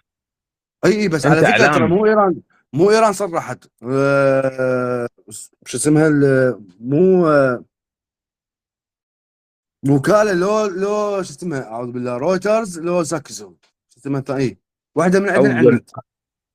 اول تصريح كان هاي المقر خاتم عادي، الانبياء. هاي عادي استاذ، هاي عادي. ليش هم مو نفسهم كل بياناتهم راجعها. استهدفنا سفينه مدمره امريكيه واسقطنا عدد من الجرحى والقتلى، هاي كل بياناتهم. هذا يسموه بيانات دعميه، دعم نفسي. ان صابت صابت وان خابت خابت. هذا عادي، ارجع هسه في كل بيانات ال الايرانيه راح تلقي نفس الكليشه. هاي بكل الحروب، حتى بحرب النظام السابق هم نفس الكليشه. هو لازم يقول لك حتى يضخم لك الضربه واسقطنا اسقطنا عدد من القتلى والجرحى وكان الاستهداف 100%. هاي عادي بيانات الشعب. زين هذا كانت صحيحه، يعني هم هسه هم ادعوا لو كانت صحيحه امريكا تعترف بهذا الشيء؟ تعترف، اعترفت، ها؟ اعترفت. ما ترامب ما تعترف. تلقى، صدقني اعترفت، ما تعترف. وترامب تلقت جثث من وصلت الى امريكا وبلغوا عوائلهم. ايه. اعترفوا، هذا الشيء مو خفي. لولا احتمال الجثث اللي امريكيين، بس الجثث المرتزقه اللي ما لهم احد اصلا يخونه. انت هذا تدري الجيش الامريكي ايش قد بيه مرتزقه يعني. هو اصلا اتذكر هذا البيان نزل، فقدان 3 جنود والبحث عن الرابع. وراها كم يوم ظهر الرابع، سووا له تحاليل، واكيد وياهم عادي المقاولين يسموهم هم مقاولين، هذا اكيد. ايه. شوف احنا نفس ضربتنا باو استاذ علاء، نفس ايه. ضربتنا اللي صارت الفصائل من ضربة جولان، ايه. وقعت على قاعدة للكيان الصهيوني واستهدفت. ايه. احنا فصائلنا طلقت ايه. مسيرة، اكو هدف. لكن الاعلام كشف المدى، حجم الانفجار الطائرة المسيرة. الاعلام نفسه، لان البلدان عوفك من العراق، انا الاعلام بالعراق سقطته. ايه. الدول العالم والوكالات العالمية ما ممكن تصرح بشيء اذا ما اكو دليل جواها. لذلك كل التسريبات اللي ظهرت للعالم ترجع اولياتها الى الوكالات، بحيث تحرج الحكومات. ليش؟ لان يدفعون. انت هسه حاليا استاذ علاء ورشوان يداومون بهاي القاعده. انا عندي ايه. معلومه، تعطوني $5000، اقول لك اعطيك $5000. هاك 5000 شنو معلومتك؟ وقعوا 10 جنود امريكان. شنو دليلك؟ هاي الصور. بس الصور ما تنعرض، بس المعلومه تنشر. هناك يدفعون ايه. فلوس. لذلك التسريبات قاعد تظهر من الاعلام وليس من الحكومات. ليش؟ لان الحكومات ما تريد تبين فشلها، لكن الاعلام ليش هو السلطه الرابعه يسموه؟ لان الاعلام يفضح، ما ممكن تسيطر عليه اذا كان قلمك قوي. اذا عندك وكاله قويه، يعني جذورها قويه في الدول، تتغلب وتربح من عندها ملايين. بس الكليشات اللي تنشر هاي معروفه، فلان ينشر وفلان يكذب، فلان وقع على 100 وفلان وقع على 30. نفسها قلت لك اياها على الراشقات، اقرا الوكالات المحليه، 70 ايه. صاروخ انطلق. هي بالتالي نفسهم الاعلام الكيان الصهيوني يقول لك عمي ترى الرشقه كانت 10 صواريخ، كانت 7 صواريخ، مو 70 ولا 80. اكو تهويل. لكن عندهم قتلى، نعم، قتلى جنود. لكن جنرالات لا، قيادات شخصيات معروفة لا، بالمقابل اكو. وقلت لك انا شو وقت ما سمعنا اغتيال شخصية، اذا الكيان الصهيوني دخل في الحرب. اذا بقت على الوتيرة الان استهداف جنوب لبنان من قبل الكيان الصهيوني، قد تكون هناك ردة فعل من ايران لقصف كيان الصهيوني. اذا سمعنا بعدها، طبعا احكي لك مستقبليين، فسمعنا ايه. اذا تم اغتيال شخصية، فانت الان قول الكيان الصهيوني دخل الحرب، لأن فقط الكيان الصهيوني الوحيد اللي يتمتع بدقة استخباراتية قوية واستهداف قوي ويخطط لها تخطيط شامل هو ونجاحها الاغتيالات 100%. اختصاص اسرائيل. ما يرضى بال 99 100%، اي صحيح. واسلام كثيرا من الشهداء 100%. لا يقول لك 99، يقول له لا، ارجع عيد حساباتك. صحيح. لكن الاستهدافات العميقة لا، هاي شغل امريكا، شغل امريكا. يستهدف لك المواقع العميقه، مواقع المؤثره، هاي يكتشف فيها. عندهم طياره اذا طارت وهي تكشف عن المواقع النوويه، اذا قرت عندها شويه توهج تحت باطن الارض، اذا هاي المفاعل قاعده تشتغل. اللي حدثت قبل ما تجي البي 52 اللي يتفاخر بها ترامب، وضربت الشبح عفوا ايضا، ضربت الجبل ورجعت طارت، شفت المفاعل انطفت، رجعت. لذلك كان ترامب يتحدث على اثر هاي التقارير طائره مو الانذار بكر، طائره كشف المفاعل النوويه تحت الارض. عندنا يسمونها يمكن الشمامه هيك تشتم، يعني شلون اكو اكو اذا اكو غبارنا. اكو اكو انواع من الطائرات، اكو نوع طائرات الكشف عن الحقول النفطيه وعن الغاز وعن كذا. المهم دا اجيب لك لا اني هذا اختصاصها المثال. النووي يعني، اي اذا كان تسريب نووي. يتحدث لان الشعله اللي كانت في باطن الارض، تدري انت اكو هسه على الفيس اي كسبيل المثال اكو جهاز كشف التسريب المياه، مو اي تشوفهم اي حاليا هذا بالحائط سيراميك والدنيا، اطلب خلاق لك هنا المي دا يسرب حفره صحيح. فتخيل انت العلم واللي وين توصل. صح. فاني ارجع على فكرتك، انا ما دا انتقص من ايران، لا والله، لكن استهدافاتهم ليس بالاستهدافات الامريكيه. نعم 20% قاعد تستهدف صحيح، لكن 80% هذا ما اعتبره اني انتصار، هذا مجرد رمي اوراق بالهواء، وين ما تطيح حتطيح. وارجع اقول لك الكويت دليل، هجموها هجم وبالليل تنطلق الصواريخ من الكويت. اذا كل استهدافاتهم كل صواريخهم المسيره، طائرتهم مسيره والصواريخ ما كانت تجيب نتيجه، لان قاعد تنطلق من نفس الارض صواريخ على ايران. لو توقفت الصواريخ اقول لك نجحت ايران بتدمير قاعده العسكريه الامريكيه في الكويت تدمير شامل، لكن قاعد تنطلق الصواريخ من عندها. اذا ماكو تدمير شامل، جزء نسبه 20%، 30%، 40%، لكن مو تدمير شامل. فانا شو اقول لك؟ اقول لك ايران قويه؟ لا مو قويه، مع احتراماتي يعني، انا هذا رايي، والراي اي الاخير لك استاذ. يعني قويه بالنسبه لامريكا. بالاستهدافات اه 20% نعم قاعد تستهدف استهدافات 20%، لكن هاي 20% ما قاعد تاثر، ما قاعد تقلل الرد العسكري عليه، ما قاعد تاثر. رشوان، لا تنسى يعني اعتى دوله بالعالم واكبر دوله بالعالم واكبر تكنولوجيا بالعالم، وايران واجهتها. مو هي هاي، مو هي صحيح. هي مو مشكله. انت اذا تريد تقيسها على حكايتك، يعني امريكا بعيده جدا لكن قواعدها او بارجاتها في البحر، وانت إيه. دوله بارضك تبعد عنك كيلومترات، يعني إيه. ما تقدر انت تدمرها. زي ذاك يدمرك من بعد الاف كيلومترات. يعني وفقط يعني انت مناورات لا تنسى الحامله يعني استاذ رشوان، انت لا يعني تنسى ايران كدوله محاصره صار لها اكثر من 45 سنه. اوكي ومع وياه. ذلك ومع ذلك شوف الانتاج اللي عندها، شوف السلاح اللي عندها، شوف الهندسه العسكريه العكسيه، الهندسه العسكريه اللي عندها، وعندها تكنولوجيا. زين، انا ليش ما العبها صح؟ ايه انا ليش ما العبها صح؟ ايه الصالح مع العالم. هسه انت إيه. بالحصار وقدرت توقف على حيلك، الصالح مع العالم، وابني يا اخي ترسانتي ما يعطيك العسكريه. مجال العالم، بس ما اسمح يعطيك لي، يا حبيبي رشوان، اسمح والله لي، ما اسمح تعطيك. لي اسرائيل ما تعطيك مجال. اخي. اسرائيل تريد هي الدوله الوحيده بالشرق الاوسط. هاي الحرب شو نقطه راسك. يسموها؟ الحرب مو يسموها كذب وخداع؟ ايه زين انا اوكي، خلي صالح وياك، بس لمصلحتي انا، مصلحتي انا. خلي اول شيء انهض باقتصادي، خلي اجيب معامل، انشئ معامل ذاتيه بداخل استاذ مصر. رشوان، استاذ رشوان، هذا اذا انا وياك وانت تسولف عليه. بس هاي دول وتدري مخابرات وتدري، يعني مثلا تعبر على اسرائيل لو تعبر على امريكا. ما خلي ما تعبر، خلي اجيب على قد 50 سنه 60 سنه، خلي اعيش شعبي هسه.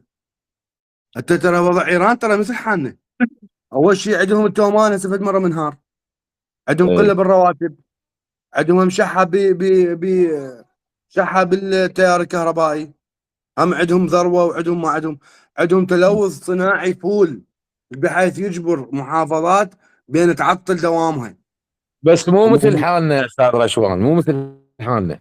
لا لا مو مثل احنا حالنا، يعني احنا حالنا خلينا نكون احنا حالنا، احنا عندنا فلوس وعندنا خير من الله. احنا ايران ما عندها مصدرين، فلوس. عفوا احنا احنا مستوردين. مصدرين مستوردين. احنا احنا عندنا مستوردين. مستوردين وعندنا خير من الله. بس مو هنا المشكله بالحكومات، والمشكله بالحرام، والمشكله الاكبر هم مو بذولا كلهم، المشكله الاكبر بالشعب. مو هسه قلت احنا مستوردين، هم ايه مصدرين.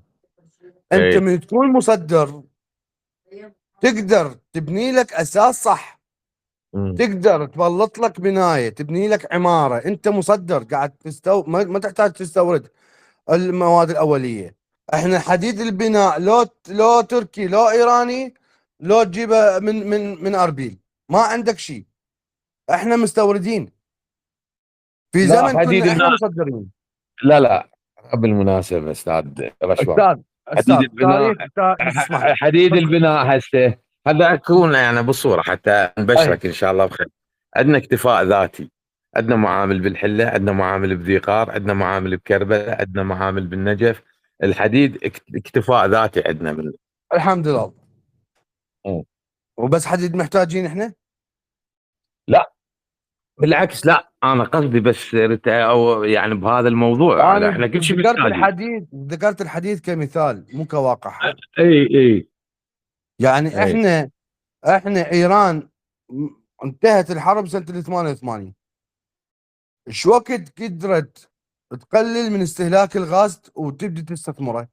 واحنا ايش قد صار لنا؟ وقفت الحرب لحد الان ما مستثمرين الغاز مو العراق. هسه انت مو ضمن الشروط مالاتك ما ندخل بالعمق هنا، المشكله انت محددنا بهاي من ضمن الشروط، ما ندخل بالعمق ولا نحكي بالسياسه.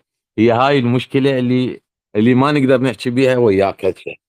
ليش؟ زين انت من ضمن شروطك اي يعني ما تتدخل بشغله سياسه وما غير، هاي الشروط اللي عندكم. لا امم لا، تحدث براحتك، بس لا تقول لي الجميع من هاي الطائفه مخشواتهم. لا انا تتجاوز ما اجيب طوائف، انا ما لي علاقه اي لا حبيبي، انا لا، ما لي علاقه، انا ما فد بالنسبه يوم، لي انا ما استاذ فد يوم رشوان، كثرت قلم شخص اتحدث بصراحه عن الواقع استاذ السياسي، من هو رشوان، المسبب، من هو المخرب. استاذ رشوان، عين انا استاذ. بالنسبه لي الله يشهد علي، لا عندي طائفيه، عندي مسيحي وعندي صابئي وعندي اليزيدي وعندي السني وعندي ذولا، اخو ما لي علاقه. انا احكي كشيء سياسي، احنا يا حكمنا من شيعة 2003 لحد الان، شيعة يا حكمنا شيعة. هم نفسهم هسه نفسهم الاطار هم اي الاطار هذول الانتقام، مو هم. اي زين انت رئيس وزراء موجود والفلوس مدفونه بالمجاري، يعني ما تدري، مالك علم شلون رئيس وزراء؟ انت هذا موضوع تدري سياسي. 104 تريليون ما جاي تدخل ميزانيه العراق، 104 تريليون ما جاي تدخل الميزانيه. زين هذول الرؤساء ما يدرون؟ اقسم بالله الكريم عندي طفله قبل كم يوم دزيتها للمستشفى، الله يشهد علي، الله شاهد، ماسك اي بالطوارئ، ماسك مال بخاخ، ماكو بالمستشفى، ماسك. تعرف شنو الماسك استاذ رشوان؟ يخلي البطل مال البخاخ غير مال ربو. هذا اللي يتخلى على الخشم، الماسك اي هي اي طوارئ قناع شفاف. شفاف، هذا هو، هي طوارئ ما بيها ماسك. رحت المدير المستشفى يابا ماسك ماكو بالطوارئ، قال ما عندنا. قلت له ليش قاعد انت هنا؟ قال انتم مو صوتكم انتم انتخبتوهم. هسه قلت له احنا انتخبناهم، انت تدري بيهم حراميه، انت ليش باقي مدير اذا انت هم حرام؟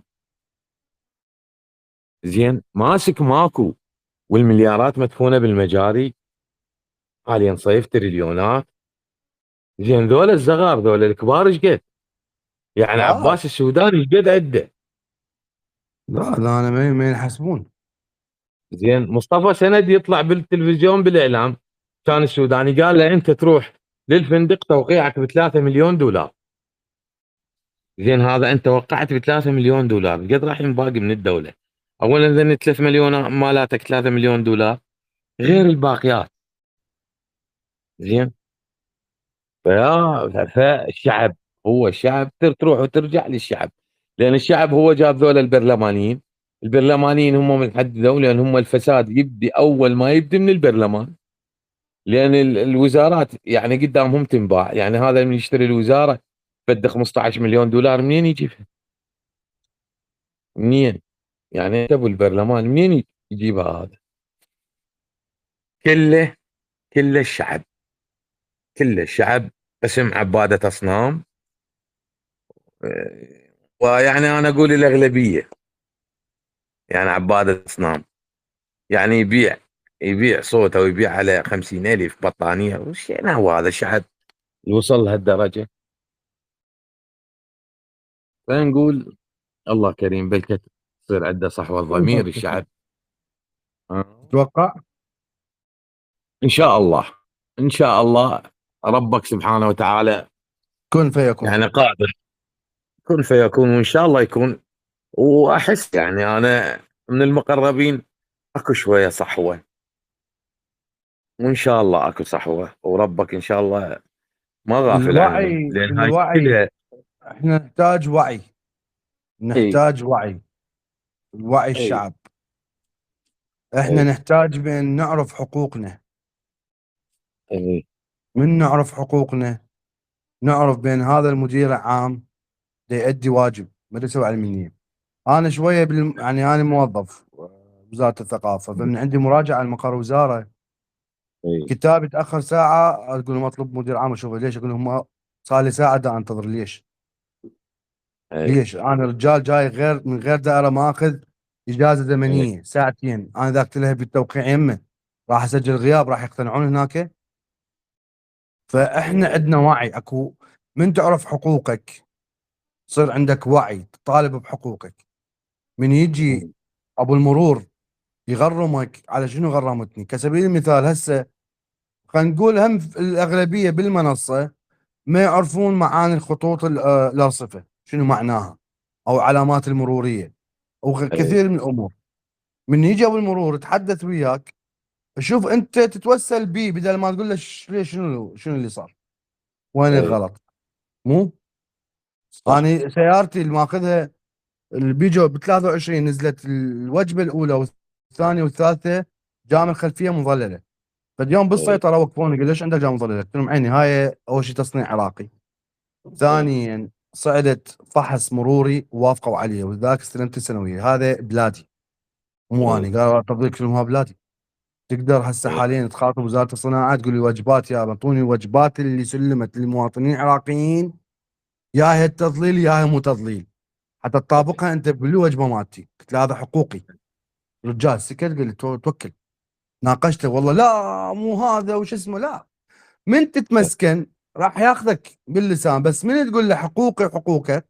على اي فكره الليزر جبتها مثال، والله اي العظيم دا ارجع بالدراجه مالت الشحن من الكسره، فعلى اي على جسر باب معظم اي ضرب الليزر بعيني.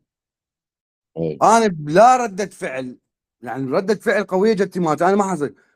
قلت له على شنو تضربني ليزر؟ حتى شمرت الدراجه بالقاع. قلت له اولا اي وزير الداخليه مانعكم، قياده اي عمليات مانعكم. قلت له انا حاليا اذا اريد اتبلع عليك اقول لك مسوي عمليه شبكيه بعيني وهسه قومتها ويحتاج 5 ملايين، وهسه خابر لك 911 وتجي مفرزه واقول لهم هذا عنده ليزر والوزير مالكم مانعه، ليش قاعد تضرب؟ شافني اي هيك دا احكي وياه بالقانون مالته. قال لي انا اسف واعتذر بس احنا دراجات ناريه. قلت له اول شيء هاي شحن، سموها هوائيه، سموها بايسكل، مو دراجات اي شحن، ما بها بستم واحتراق بنزين. كنت خاطبه بالقانون. قلت له اي قانون وزاره الداخليه قياده عن البلدات تمنع تجوال الدراجات الناريه ما بعد الساعه 11 ليلا، ما كاتب الهوائيه وهاي بها بايدر. سكت سكت وعبرت على ايش جسر قد مثلك باب معظم. ليش؟ انا اعرف حقوقي، ما متجاوز ايش انا قد على مثلك القانون. ايش قد مثلك يا استاذ رشوان، ايش قد مثلك ما هيك اعرف يقولون. والله ما اعرف، انا اقول لك بس انا ماكو داعي بحقوقي، نسبه ما كلش احب واحد قليله. يستغلني. غطيني بشغله واحده استاذ رشوان، عين السبب. يعني اسمح لي بيها. انت الشيعي تمسك بالمذهب، تمسك بالعمايم، تمسك هاي، لان ذولا الجماعه اي منك ذولا الفوق اللي مستفادين. هم تمسك، واذا جوك الشيعه هيك يسوون بيك، هذا اذا جوك السنه يمنعونك من زياره الحسين، وهي معبرينها، الله وكيلك معبرينها علينا بهاي السالفه. زين. طبعا. لا مو طرف انت، مو طرف عن طرف. احد شعارات تشرين باسم الدين باقون حراميه. اي اي مو هم. احد شعارات. فلذلك شوف، الكردي نفس الشيء، اذا جوك العرب هيك يسوون بيك، الشيعي نفس الشيء، اذا جوك السنه هيك يسوون بيك، السني نفس الشيء، اذا جوك الشيعه هيك يسوون بيك. فهم مستغلين هاي الشغله، هم مستغلينها، ومستغلين العاطفه، ومستغلين جهل الناس. فلذلك شوف الوضع اللي وصلنا له احنا. زين، شوف الوضع المأساوي اللي وصلنا له احنا. ماسك مستشفى ماكو، ومليارات مدفونه بالمجاري، مليارات مدفونه بالحمام، مليارات. هذا اصغر واحد، اصغر واحد. زين. سيد عمار الحكيم يطلع بالتلفزيون يقول انا رجال مهجر ومطلوب. تقتنع؟ والله هاي السالفه ما تستحي، ما تخجل. يعني انت مثل عدي من ضاعت بطاقته التموينيه ونشرها بالجريده، مو ذا النطاقات يمنا بالثمانينات. استاذ علاء، انت ببغداد او خارج بغداد؟ يعني مسكنك العفو. لا، المحافظات. انا بالناصيه من الرفاعي. حياك الله. اني تدري يعني نوبات اطلع اشتغل تاكسي، مو عيب الشغل. اي لا بالعكس، تجي انا طلبات احترمك واعزك استاذ رشوان. ربي يسلمك. لا انا رجال، قلت لك يا انا رجال فقير جدا، املك عقل سياسي تحليل الحمد لله وشكرا. انت فنوبات فقير اشتغل على. ماديا، فقير ماديا، بس غني ربي يسلمك. بوايد امور. ربي يسلمك، ربي يسلمك ويعزك.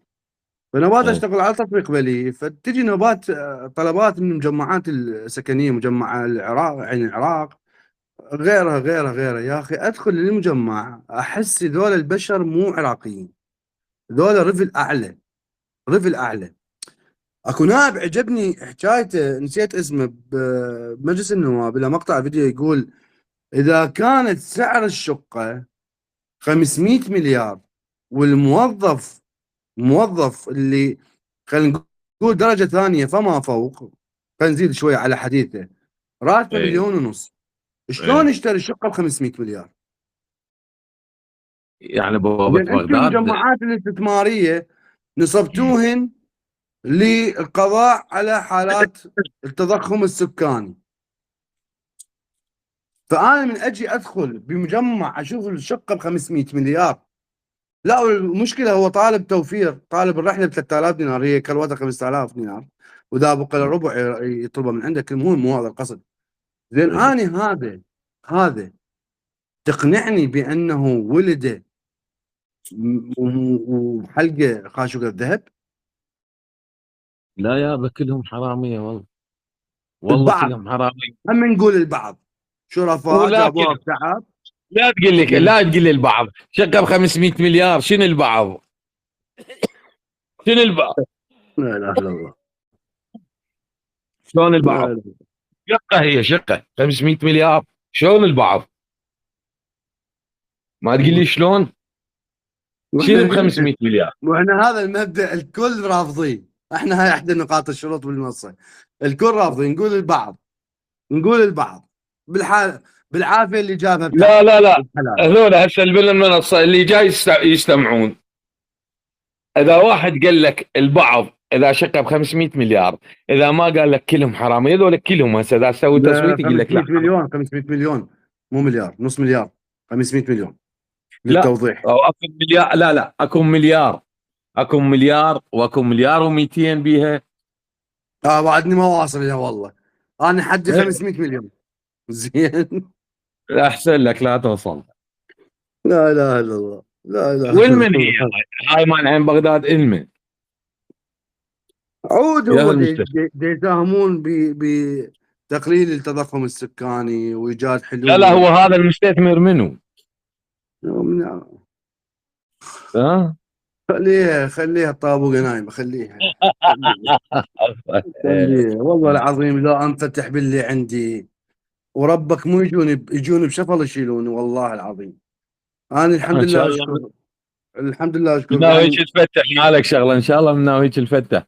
بعد اكثر اي من هذا شو يصير يعني؟ ايش يريد يصير يعني بعد اكثر من هذا؟ يعني جاي نشوف بعيوننا بعد شكو. يعني قبل يضللونا، هسه ماكو تضليل، هسه انكشف. وش يفيد؟ هسه اوكي انا وياك بعد 4 سنوات او بعد 3 سنوات من تجي انتخابات ال 28، ايه. الشعب العراقي راح يتخذ موقف؟ بالله عوفنا من الشعارات الدينيه، المجرب لا يجرب، لكن راح ينتخب صح. لو هم نبوس عمك وبوس خالك، وهم الحين خدع بسالفه ال6 اشهر، تعالوا قدموا فايلات تعيينات وعينكم والناس تركض ويشترون اصواتهم، شي يفيد؟ لو نبدي من هسه نثقف الشعب لغايه انتخابات 28 ما تفيد لا استاذ. تفيد، اولا لا احنا، تفيد، لا اسمح لي تفيد، تفيد والله اسمح والله لي العظيم استاذ رشوان. لو يعني يبدي هسه الناس شويه وعي والله يفيد.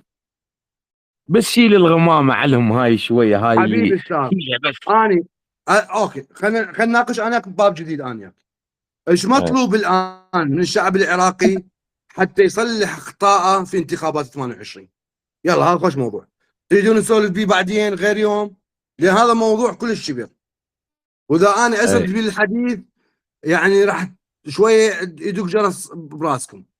فتريدون هذا الموضوع غير وقت نسولف بيه؟ لا خليه، هذا يراد له وقت كامل، اي اوكي. يراد له وقت بس كامل. وتبطل اعلان على المنصه انه بهيك موضوع، حتى هو كل واحد يهيئ نفسه. نحتاج من الان نتحدث بانتخابات ال 28 او 25، لا 29، 4 سنوات 29 مو 28. ايه. اي يوم شهر 11 29 صارت انتخابات، 29 انتخابات الثانيه. اوكي ايه. اتفقنا بين هذا الموضوع ان شاء الله نتحدث به، لان انا بتقديري ما نحتاج وعي من الشعب، هذه اخر خطوه. اكو لازم طبعا. عده خطوات نتخذها احنا كشعب مم. على مود ننجح في انتخابات 29. بس انت قبل لا يعني حدد يوم للمنصه وتكتب هو اكثر حتى اللي. شيء على العطل استاذ علاء، على العطل حتى الناس ما عندها شيء. يعني مثلا خميس ايه. على الجمعه او الجمعه، يعني مو ثاني يوم دوام، لان نوبات احنا نجرد للثنتين للثلاثه لاربعه حتى الناس لا تتعب. يعني نخليها على الاسبوع الجاي، يعني الخميس. اذا الله راد وسهل خميس ان جمعه. شاء الله، ان ان شاء شاء الله. الله، اذا ان شاء الله، ان شاء الله. او اكو على المنصه مالتك الاخبار اكو كلمه كتبت خزنوا، بس ما افتهمنا. ايش صار لك بالمنصه انت؟ لا مو على الهاي، لا على الاخبار اي مالتك. لا ايش صار لك تتابعني على قناتي؟ ايش صار لك تتابعني؟ يمكن سنتين هيك شيء. يعني تعرف انا من اكتب لكم كلمه خزنوا، يعني اكو امور داتشه. انت من تكتب من تكتب تحليل. انا كتبت لك مره لان يجي اذا مو 99% 100%. الحمد لله اشكر. ايه. البارحه او اليوم اللي ايه. فرقت وصارت بيها انتقاله 180 درجه، خطاب هذا مم. العامري، ولا احنا رايحين للتهلكه؟ صح. هي السياسه سموها سياسه لاخر لحظه، لاخر صح. لحظه كانت تتغير كل الموازين. ايه. البارحه للعلم انا البارحه يعني مو فقرا، بس اول واحد قلت لكم جيم، يعني انذار جيم نوبات ما اقدر احكي بالقلم العريض. طبعا صح. العلم قلت لك لاسباب، يعني انا رجال فقير الحال ما عندي شيء ايه. يحميني. صح. البارحه لو صاير شيء لثق بالله حرب شوارع، ثق بالله، ثق بالله. صحيح.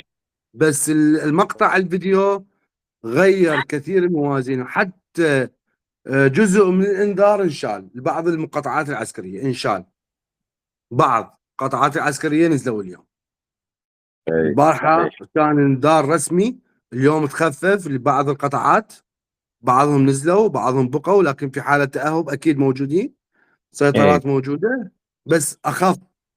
بس البارحه لا، البارحه لو يعني لو صاير لا كيلو الطماطة يطفر من 500 ل 1500، يشهد الله، اي صح، يشهد الله.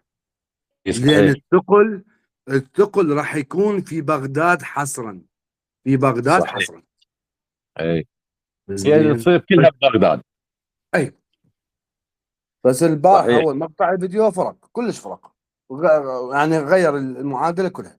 وهذا نتمناه، ونزلوا احنا نتمنى بأن نزلوا بيان، يكون مو هناك نزلوا بيان حساب اليوم؟ عقل لمصلحة العراق. نزلوا بيان اليوم. اي ونشرته، تم اي تأجيل. صح. اي اي صح. اي تم والله ما التأجيل بينا وخلاص. حيل. والله البينا مكفينا. لا عم استاذ، احنا ترى ما بينا. احنا اول شيء خابرت ابو صديقي ابو المولد دا اسولف انا وياه، قال لي رشوان لحد الان ما مستلم شو اسمه فلوس المولده، مو معطيني 1/5. قال نص إيه. الرواتب ما مستلم. قلت له انا ما مستلم راتبي، انا ما مستلم راتبي. قال فما يعني. قال اولا انا مطلوب لابو الغاز 38 مليون لان يجيبون لنا اياه بالسوق السوداء ب 1100 لتر، هو الدوله قاعده تعطيني اياه ب 200 وما قاعد تكفي. قاعد نشتريه بس على مود نعدل الصيف، اللي خازن خازن، ما خازن يعني اذا قامت المولده لا اعتبر هذا الفصل خساره. يجوز نربح لكم، نربح من هذا الفصل الصيف مليونين ثلاثه اربعه، بس ايدينا احنا بيد المولده، شو يصير بيها نتاذى. احنا في صحيح. وضع انتهينا، وصلنا على الحافه، لو نوقع لو ها نبتعد شوي ونصبعين عن الحافه، ما بينا حل، صدق ما بينا حل. ايوه والله ما بينا حيل. الله وكيلك في دوم. يعني اسعار اللحوم مرتفعه، الخضار مرتفعه، التمن مرتفع، كل شيء مرتفع، كل شيء ايه مرتفع. هو السوق كله مرتفع، السوق كله إيه. مرتفع واصلا ماكو سوق يعني. هو مرتفع البضائع بس سحب ماكو، سحب ماكو. ما عاد الناس فلوس.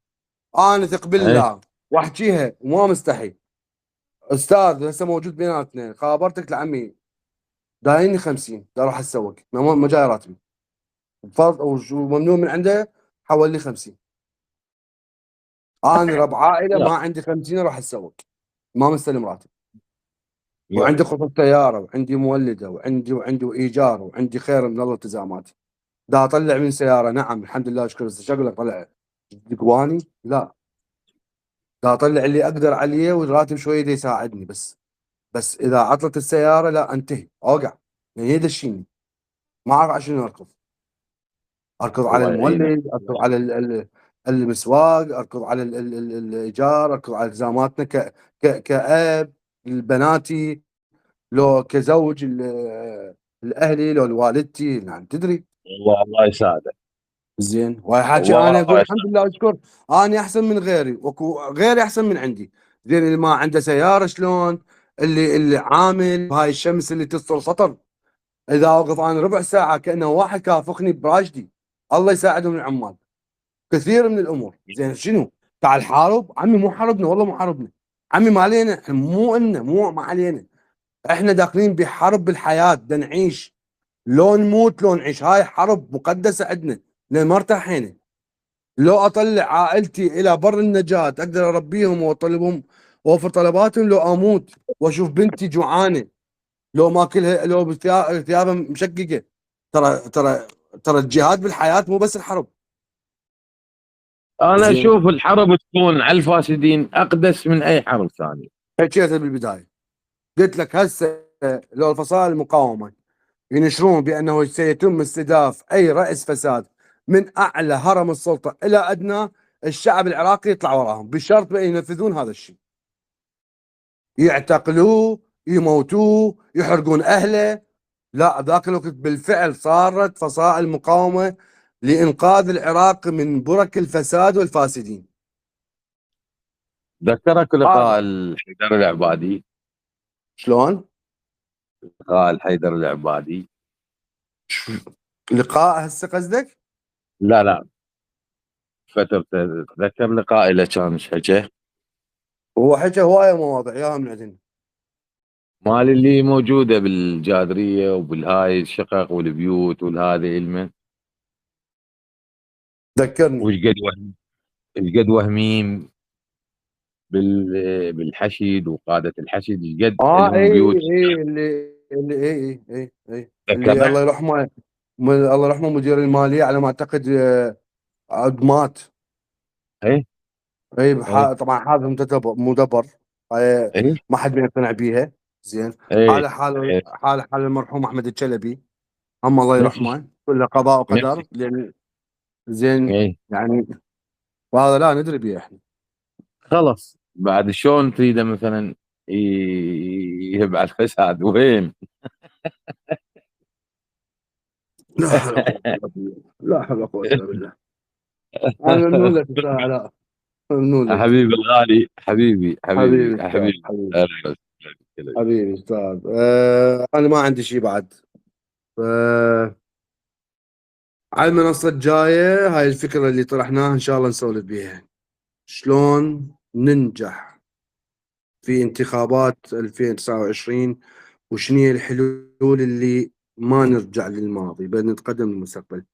تحياتي واحتراماتي للجميع، ويا ربي الجميع بخير، يا ربي كلنا بخير، والحمد لله على كل حال. السلام عليكم ورحمة الله وبركاته.